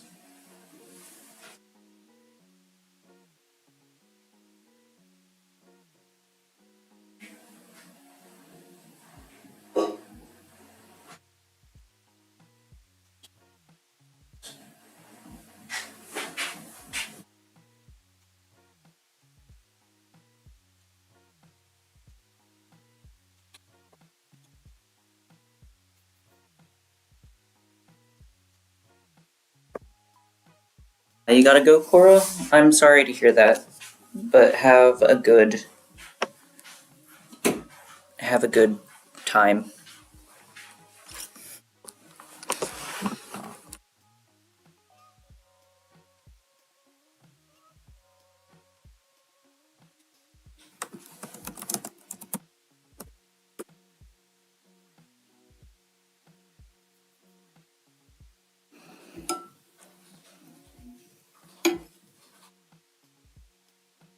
Uh,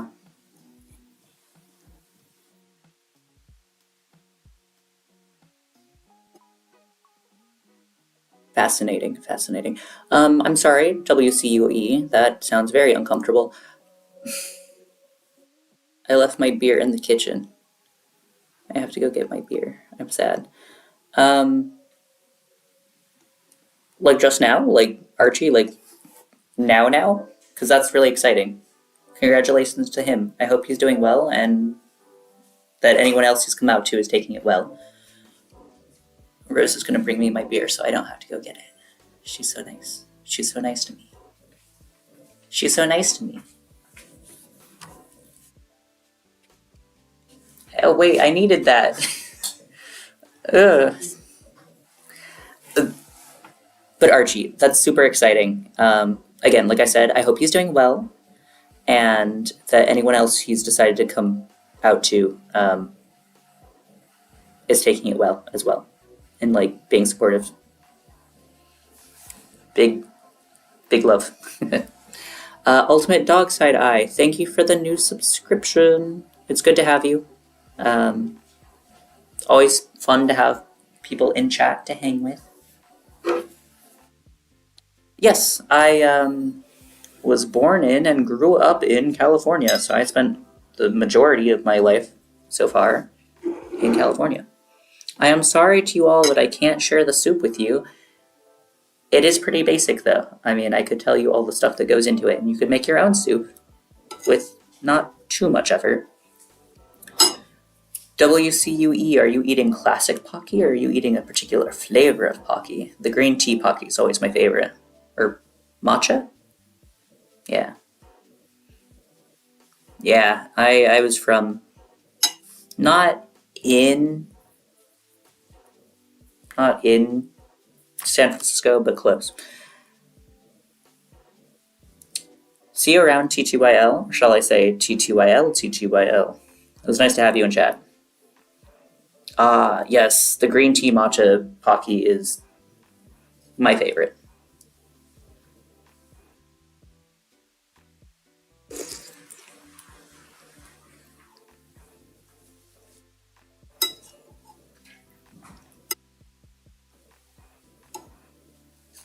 Mhm.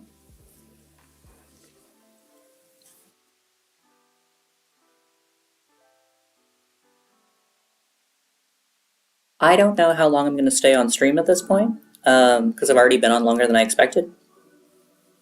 And I don't have any plans besides eat my soup. But I am enjoying the discussion, so I'll be on for a while longer, at least. Archie, that's super exciting. I already said that, but congratulations. And I'll see if I think of anything. I mean, kind of it depends on how old he is. And like what exactly the situation between him and his crush is. But I'll see if I can think of anything that might help him in the situation. It is soup. It's soup. It's got carrots and stuff. It's soup.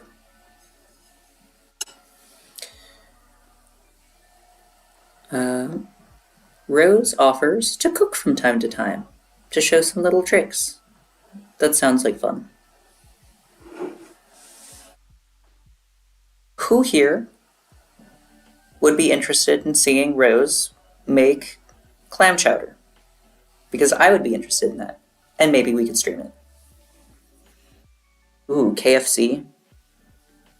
I haven't gotten KFC in a while. I like KFC.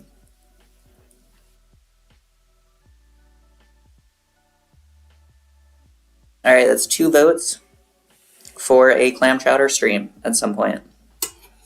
I'll maybe 3. 2.5. We'll have to plan it, and I can like drop it in the Discord and like let you guys know in advance when we'll do that, so that you can tune in if you're interested. I also need to figure out how to set it up here on YouTube, where it's like pre-scheduled. Again, so you guys can see in advance. I know there's a way to do that. I just haven't messed around with figuring it out yet.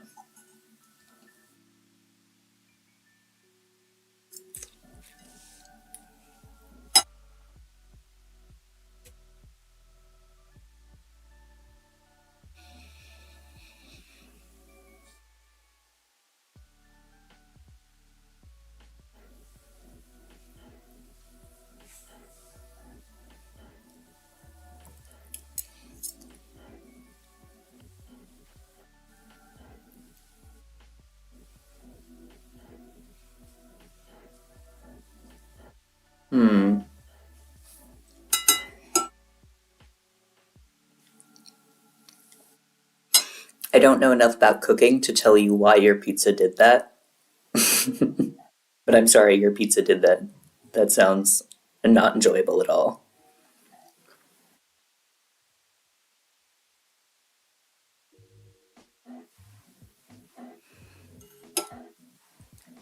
I did once have a friend who tried to make calzones for the first time, but didn't realize he had to take the rosemary off of the stems. So there was just sticks in the calzone that he made for me. It was delicious, but I had to pull out all the sticks while I was eating it, and it was just a funny story to remember.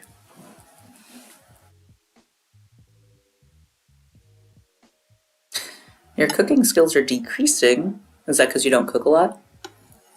It was okay. The calzone was also overly salted, but I'm not gonna hold it against him because he was just a little baby. He was I think he was 16 at the time, and it was his first attempt at like cooking his own thing.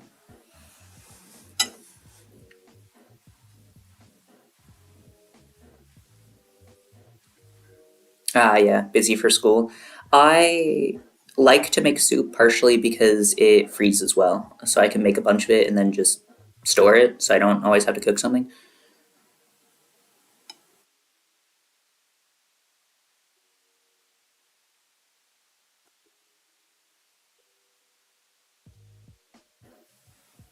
Rose has tips for if you want to try to do pizza again.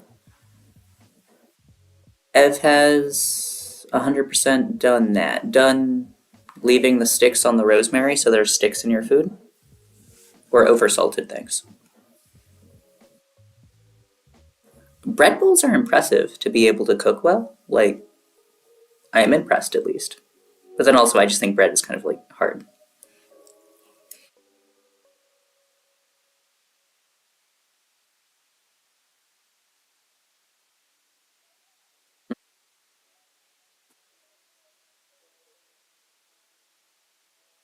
Um,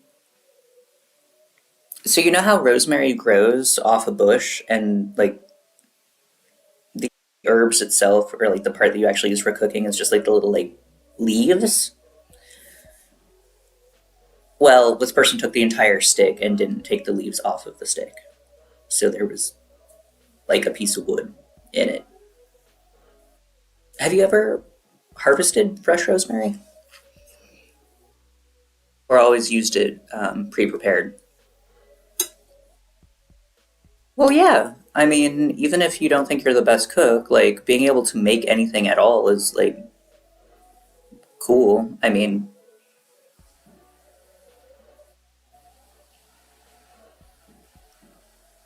You had a question. You asked me what I meant by the sticks, so I had to explain what I meant by the sticks. Brr. Multiple people in chat are proud of you, WCUE. Also, like, think of it this way, even if you can only cook one thing really well, if you can make bread bowls really well, and you have someone who can make soup, then hey, you got soup in a bread bowl. Maybe then you also bring in someone who can make really good, like, hot chocolate or something, and yeah. Yes, Rose, I do know, I know how to use rosemary, but the 16-year-old who was cooking for me did not.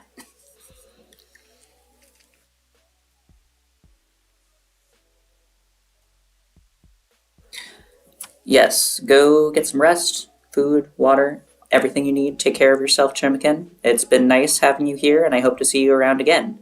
And no one? WCUE? Well, I'm sorry to hear that. Like, I'm sure you do plenty of impressive things.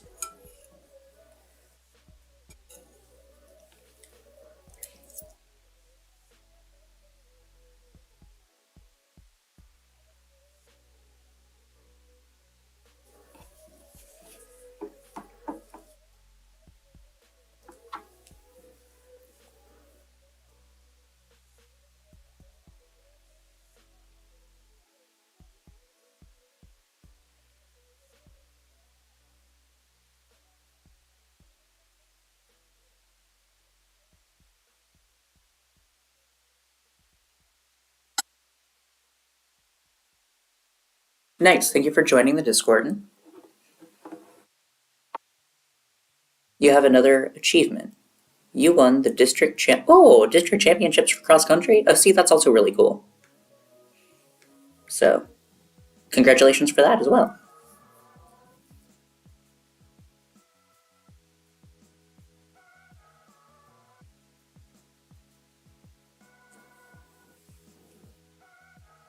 I got messages I need to reply to.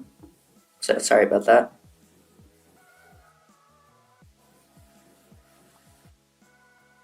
Oh.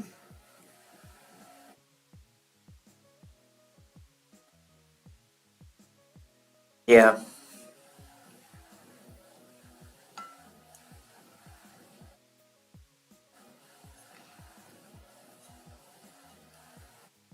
I've never gotten to running because I've already just from birth got some knee and ankle problems, so it's not meant to be for me.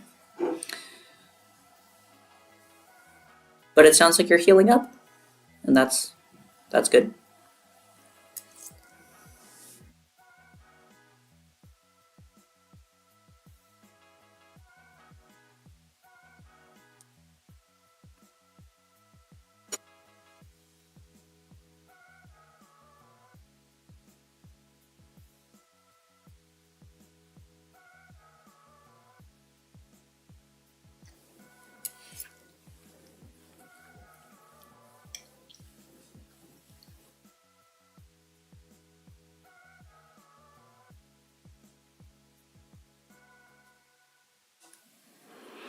If you were wondering, I'm very happy with how the soup turned out. Yes, the soup is scrumptious. I was a little bit concerned when I first tasted the broth because I thought that it was going to be a little bit too bland, but things that I added in spice-wise after that definitely fixed it. Yeah, Rose and I have different spice tolerances. I put a little bit too much cayenne pepper in it for her. But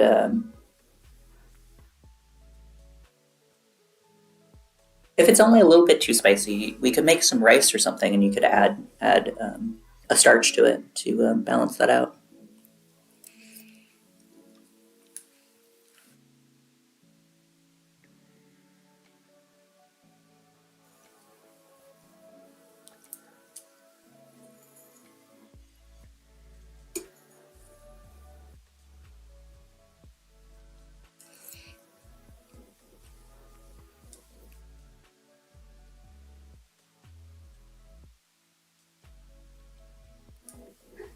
When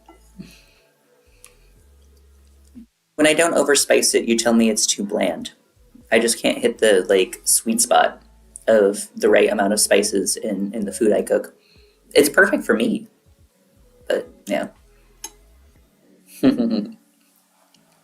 WCUE, you would be welcome to have some soup if that were a possibility. Unfortunately, I don't know how to pass soup through such technology. Hello, Marshall. Nice to meet you.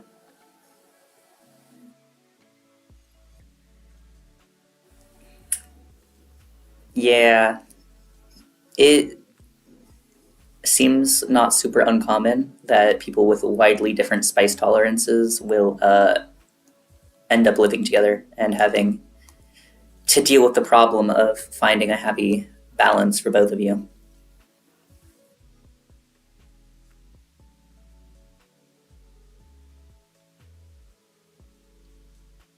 No problem. Hello, Maddie. The thing is, I don't feel like I have a super high spice tolerance. Like, I'm not like in love with spice. I just like a little bit, and the little bit that I like is too much for Rose. Yes, you can always make two batches, which I do sometimes for certain things that I'm making that I know I tend to make spicier. Or I make things in such a way where the spice can be added to individual portions instead of the entire dish.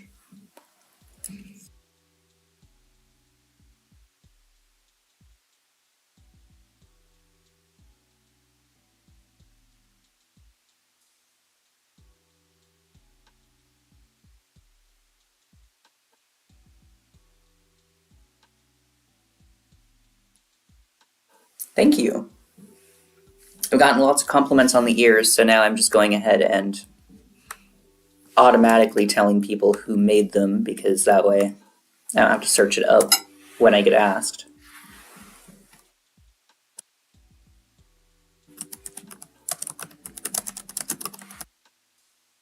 There you go.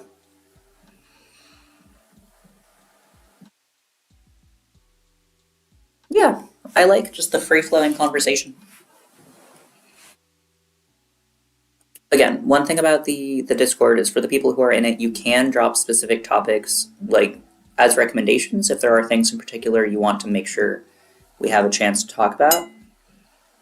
But if I don't have plans or specific topic suggestions, then I'm just going to roll with whatever you guys have going on.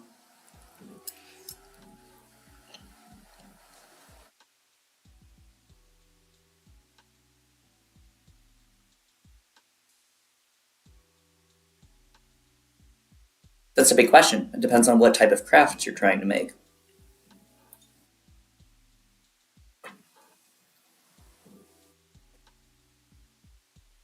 Um, Archie, that would be cool. I should actually feature fan art on streams. That would be fun.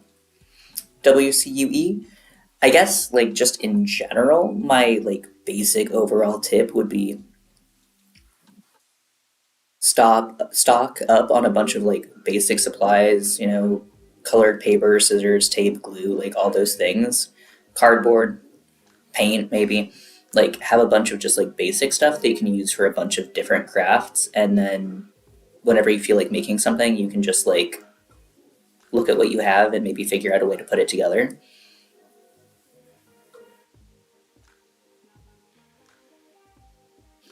A hanging mushroom that can hang from your ceiling.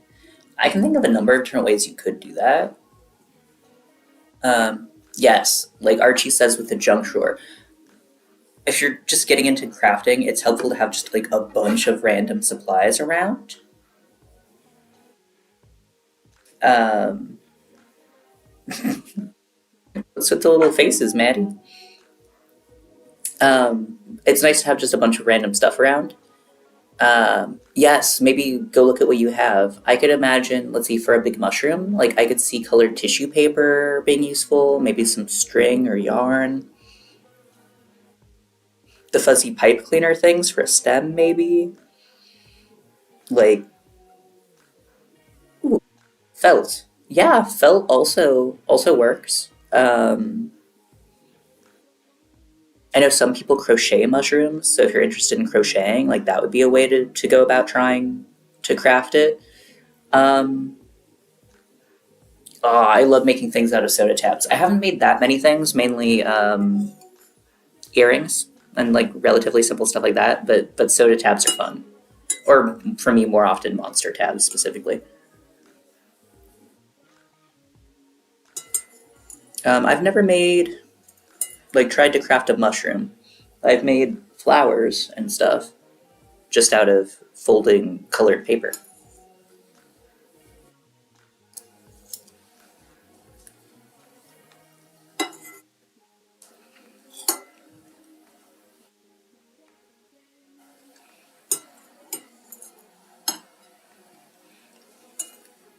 I had the charger problem earlier too. Luckily, currently I'm doing good. Archie, I've seen people make the chokers or chains out of soda pop tags, and that's really cool. Bye, Archie. I'll catch you around again sometime um, soon, hopefully.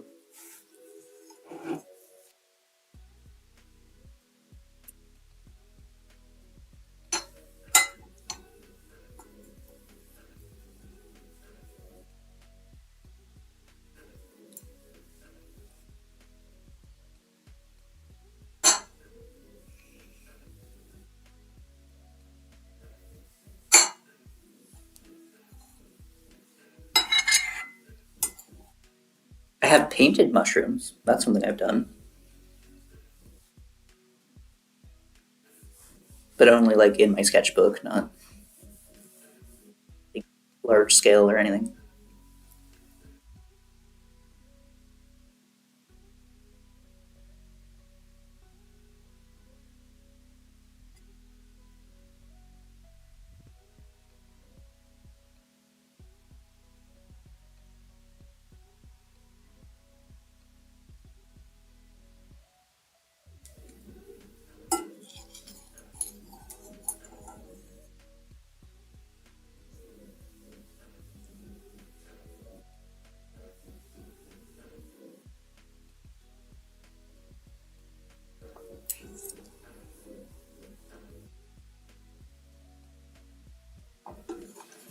Hmm.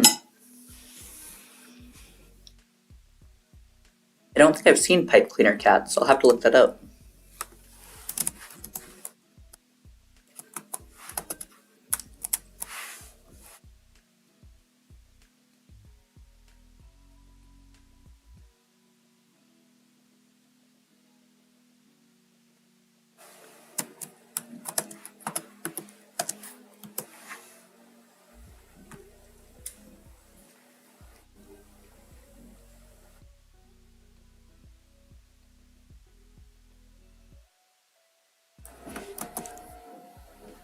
Sorry, I'm still looking at pipe cleaner cats because my keyboard doesn't like the letter P.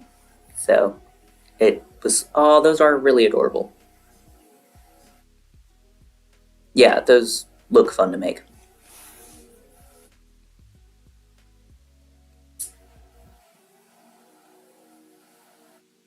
Yeah, pipe cleaners, Bjorn, can be super fuzzy and fun to stim with, so I can definitely imagine getting distracted by that. Lots of questions to address. Um, I haven't played Stray, but Rose has recommended it, and I think I'll try it at some point. I've also just heard about it from other people. Rose has a question for the chat, and that is, how do you all deal with getting misgendered? Which I think is a good question for anyone who has some input on it.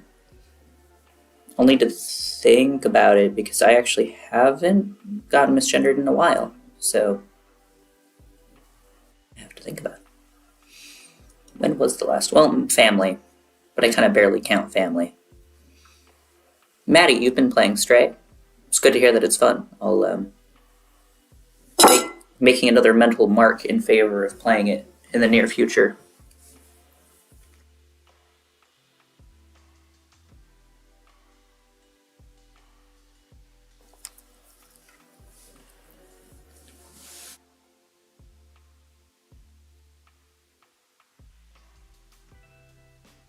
WCUE, I want to see the army of pipe cleaner cats.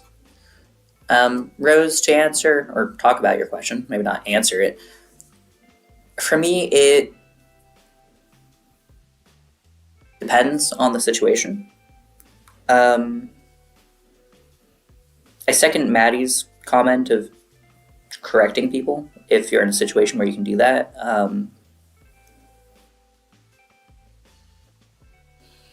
Sometimes people get weird about being corrected, but that's their problem, not yours. Granted, depending on the situation, they can make it your problem, but just if someone says your dead name or uses an incorrect term for you or the wrong pronouns, just saying, oh, actually, I use this.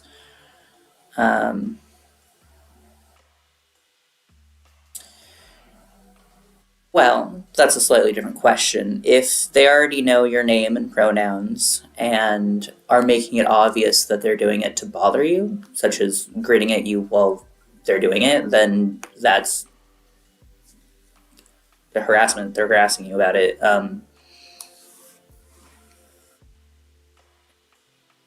You can still correct them and let them know that you don't appreciate that they're making a big deal out of this and not just using your correct pronouns and name.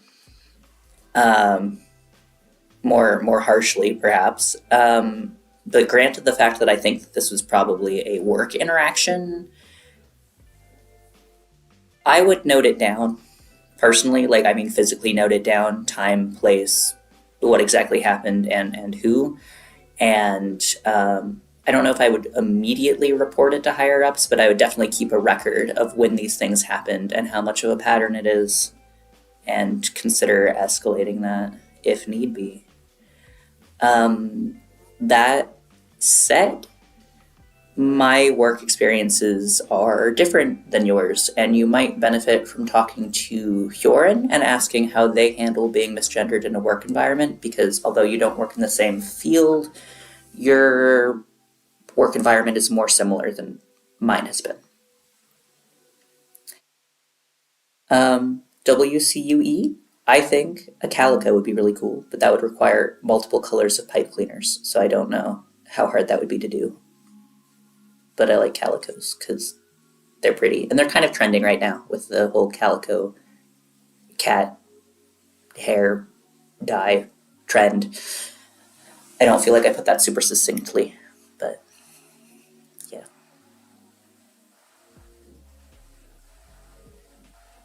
Is Hyorin still here in chat? If not, I'll message them on Discord for you.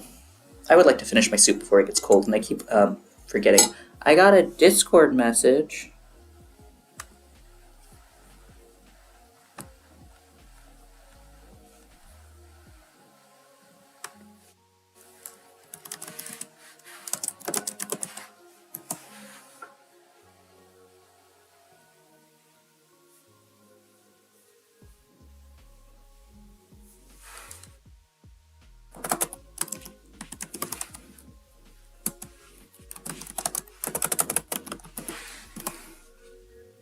Oh, that's sweet.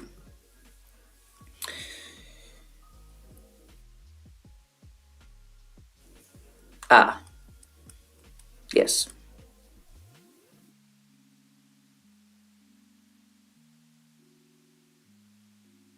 A brindle cat. I think I need to look up what those look like. I want you all to know that Rose is a sweetheart who just gifted me Stray so I can play it. So maybe I'll do that on stream sometime. Not today, but I could play Stray on stream if you are interested. And even if I don't play it on stream, I'll let you all know how I enjoyed it. Yes, okay. Hyorin says, I also just ignore them and treat them like a child who's being a bully. I put on my teacher voice. Teacher voice is very powerful. I agree with that.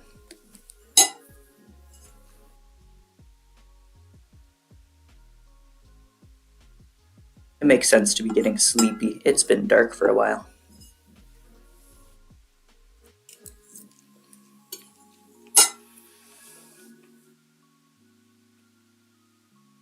First, I'll look up brindle cats.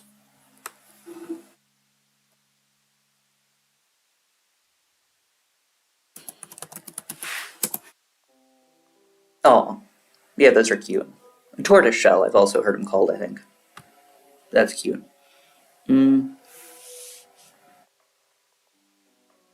WCUE. I unfortunately don't immediately have any tips on bullying. I was bullied in school, but I didn't really realize that was what was going on until someone pointed it out to me after the fact. So I don't really have advice for dealing with it in the moment. I can, of course, give you like the classic, like, go to a trusted adult and talk to them about it type of advice, but I assume that that's advice that you already heard, and I don't know how useful it is for you to hear it again. Um, Partially, it's also going to depend on like what type of bullying it is. If things are being elevated to the extent where it's like turning into physical violence, then that's obviously going to need to be dealt with differently than if it's verbal harassment and things like that.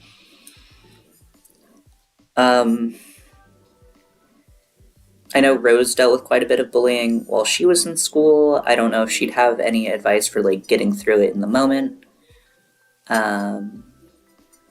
because I don't, unfortunately, on that particular aspect of things.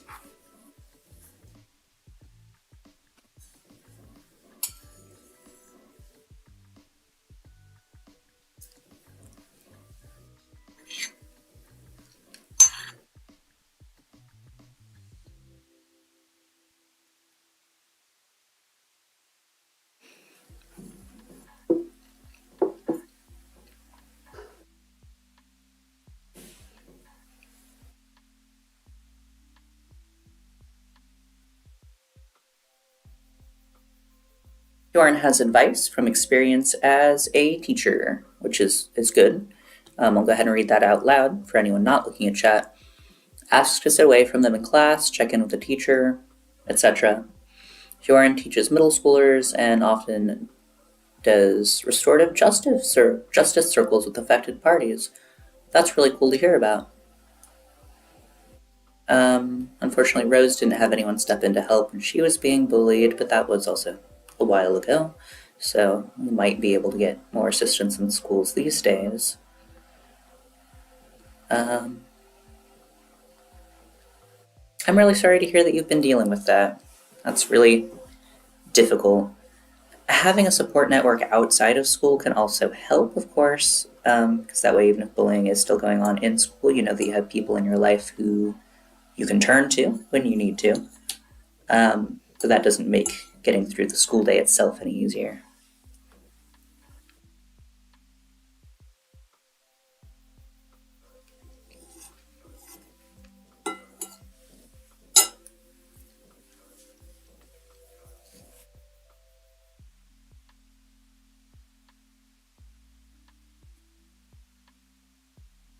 Bjorn also makes a good point.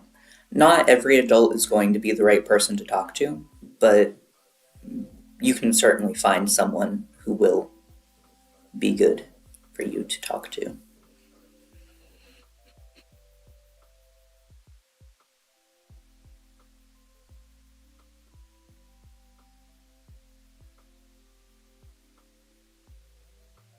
I want to thank chat for crowdsourcing ideas and views and opinions on this topic that I couldn't personally help with very much. Thank you all for your input. Hjorn's found librarians to be good to talk to, and Maddie suggests writing down things that are bothering you that you don't necessarily feel up to talking about. So, lots of potentially helpful suggestions here in chat.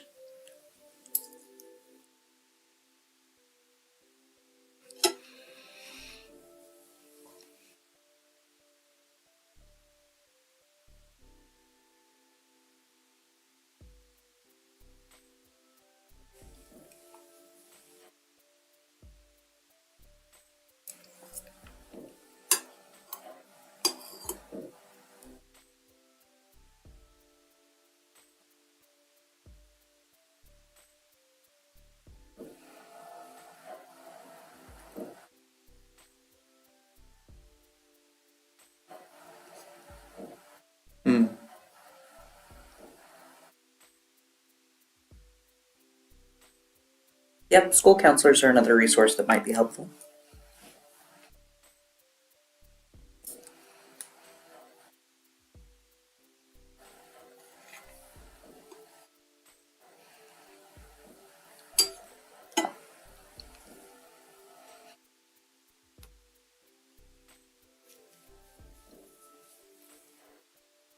And I would also emphasize that you shouldn't be afraid to try talking to multiple people. If you go to one adult in your life, one teacher or counselor or parent, and they don't get you the help that you need, don't be afraid to try talking to someone else.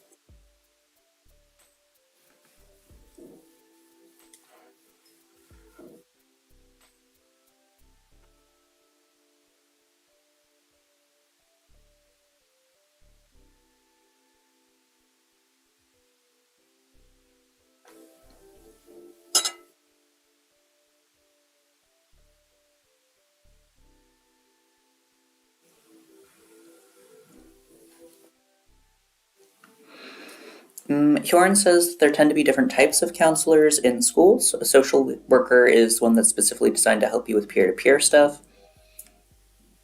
I'm not sure if that's going to vary from country to country, so depending on where you are, terminology might be different. But yes.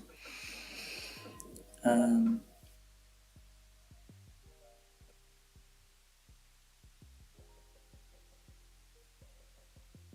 mhm, mhm.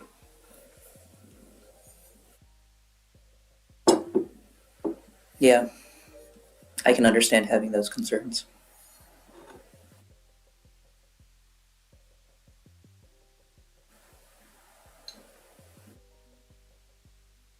There is a fruit fly around my bowl.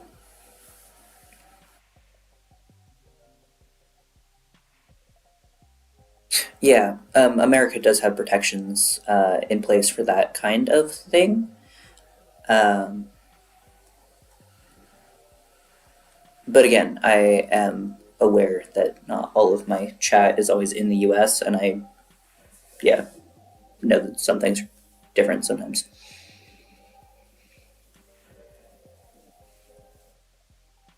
I didn't eat the fruit fly, it just flew around my soup.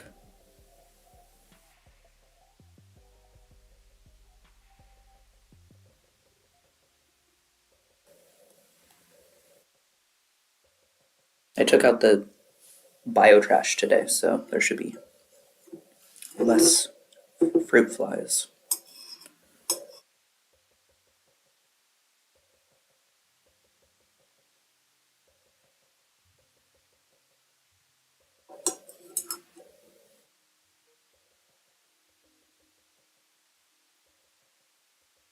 Excuse me if this seems rude, I'm going to drink the rest of my soup because it's all liquid.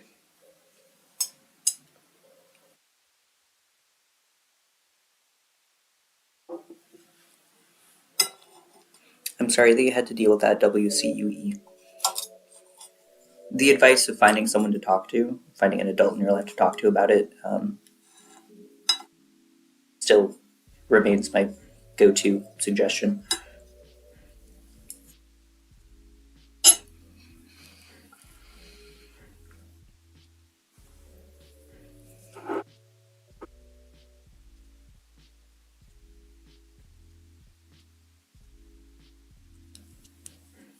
I have heard from friends of mine who went to different schools and dealt with bullying that if stuff is happening on the bus, sometimes the bus drivers can be quite helpful in putting a stop to that. Again, that's going to depend on your individual situation, individual bus driver, but I have heard some people having good luck with that. I am getting a headache from looking at my screen and from wearing headphones too long in a row. So I'm going to wrap up stream. I hope you don't feel like I'm wrapping things up at a inopportune moment for you, WCUE. Um, did you join?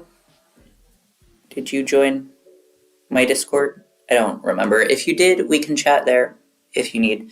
If not, then of course I'm open to chat next time I'm on stream.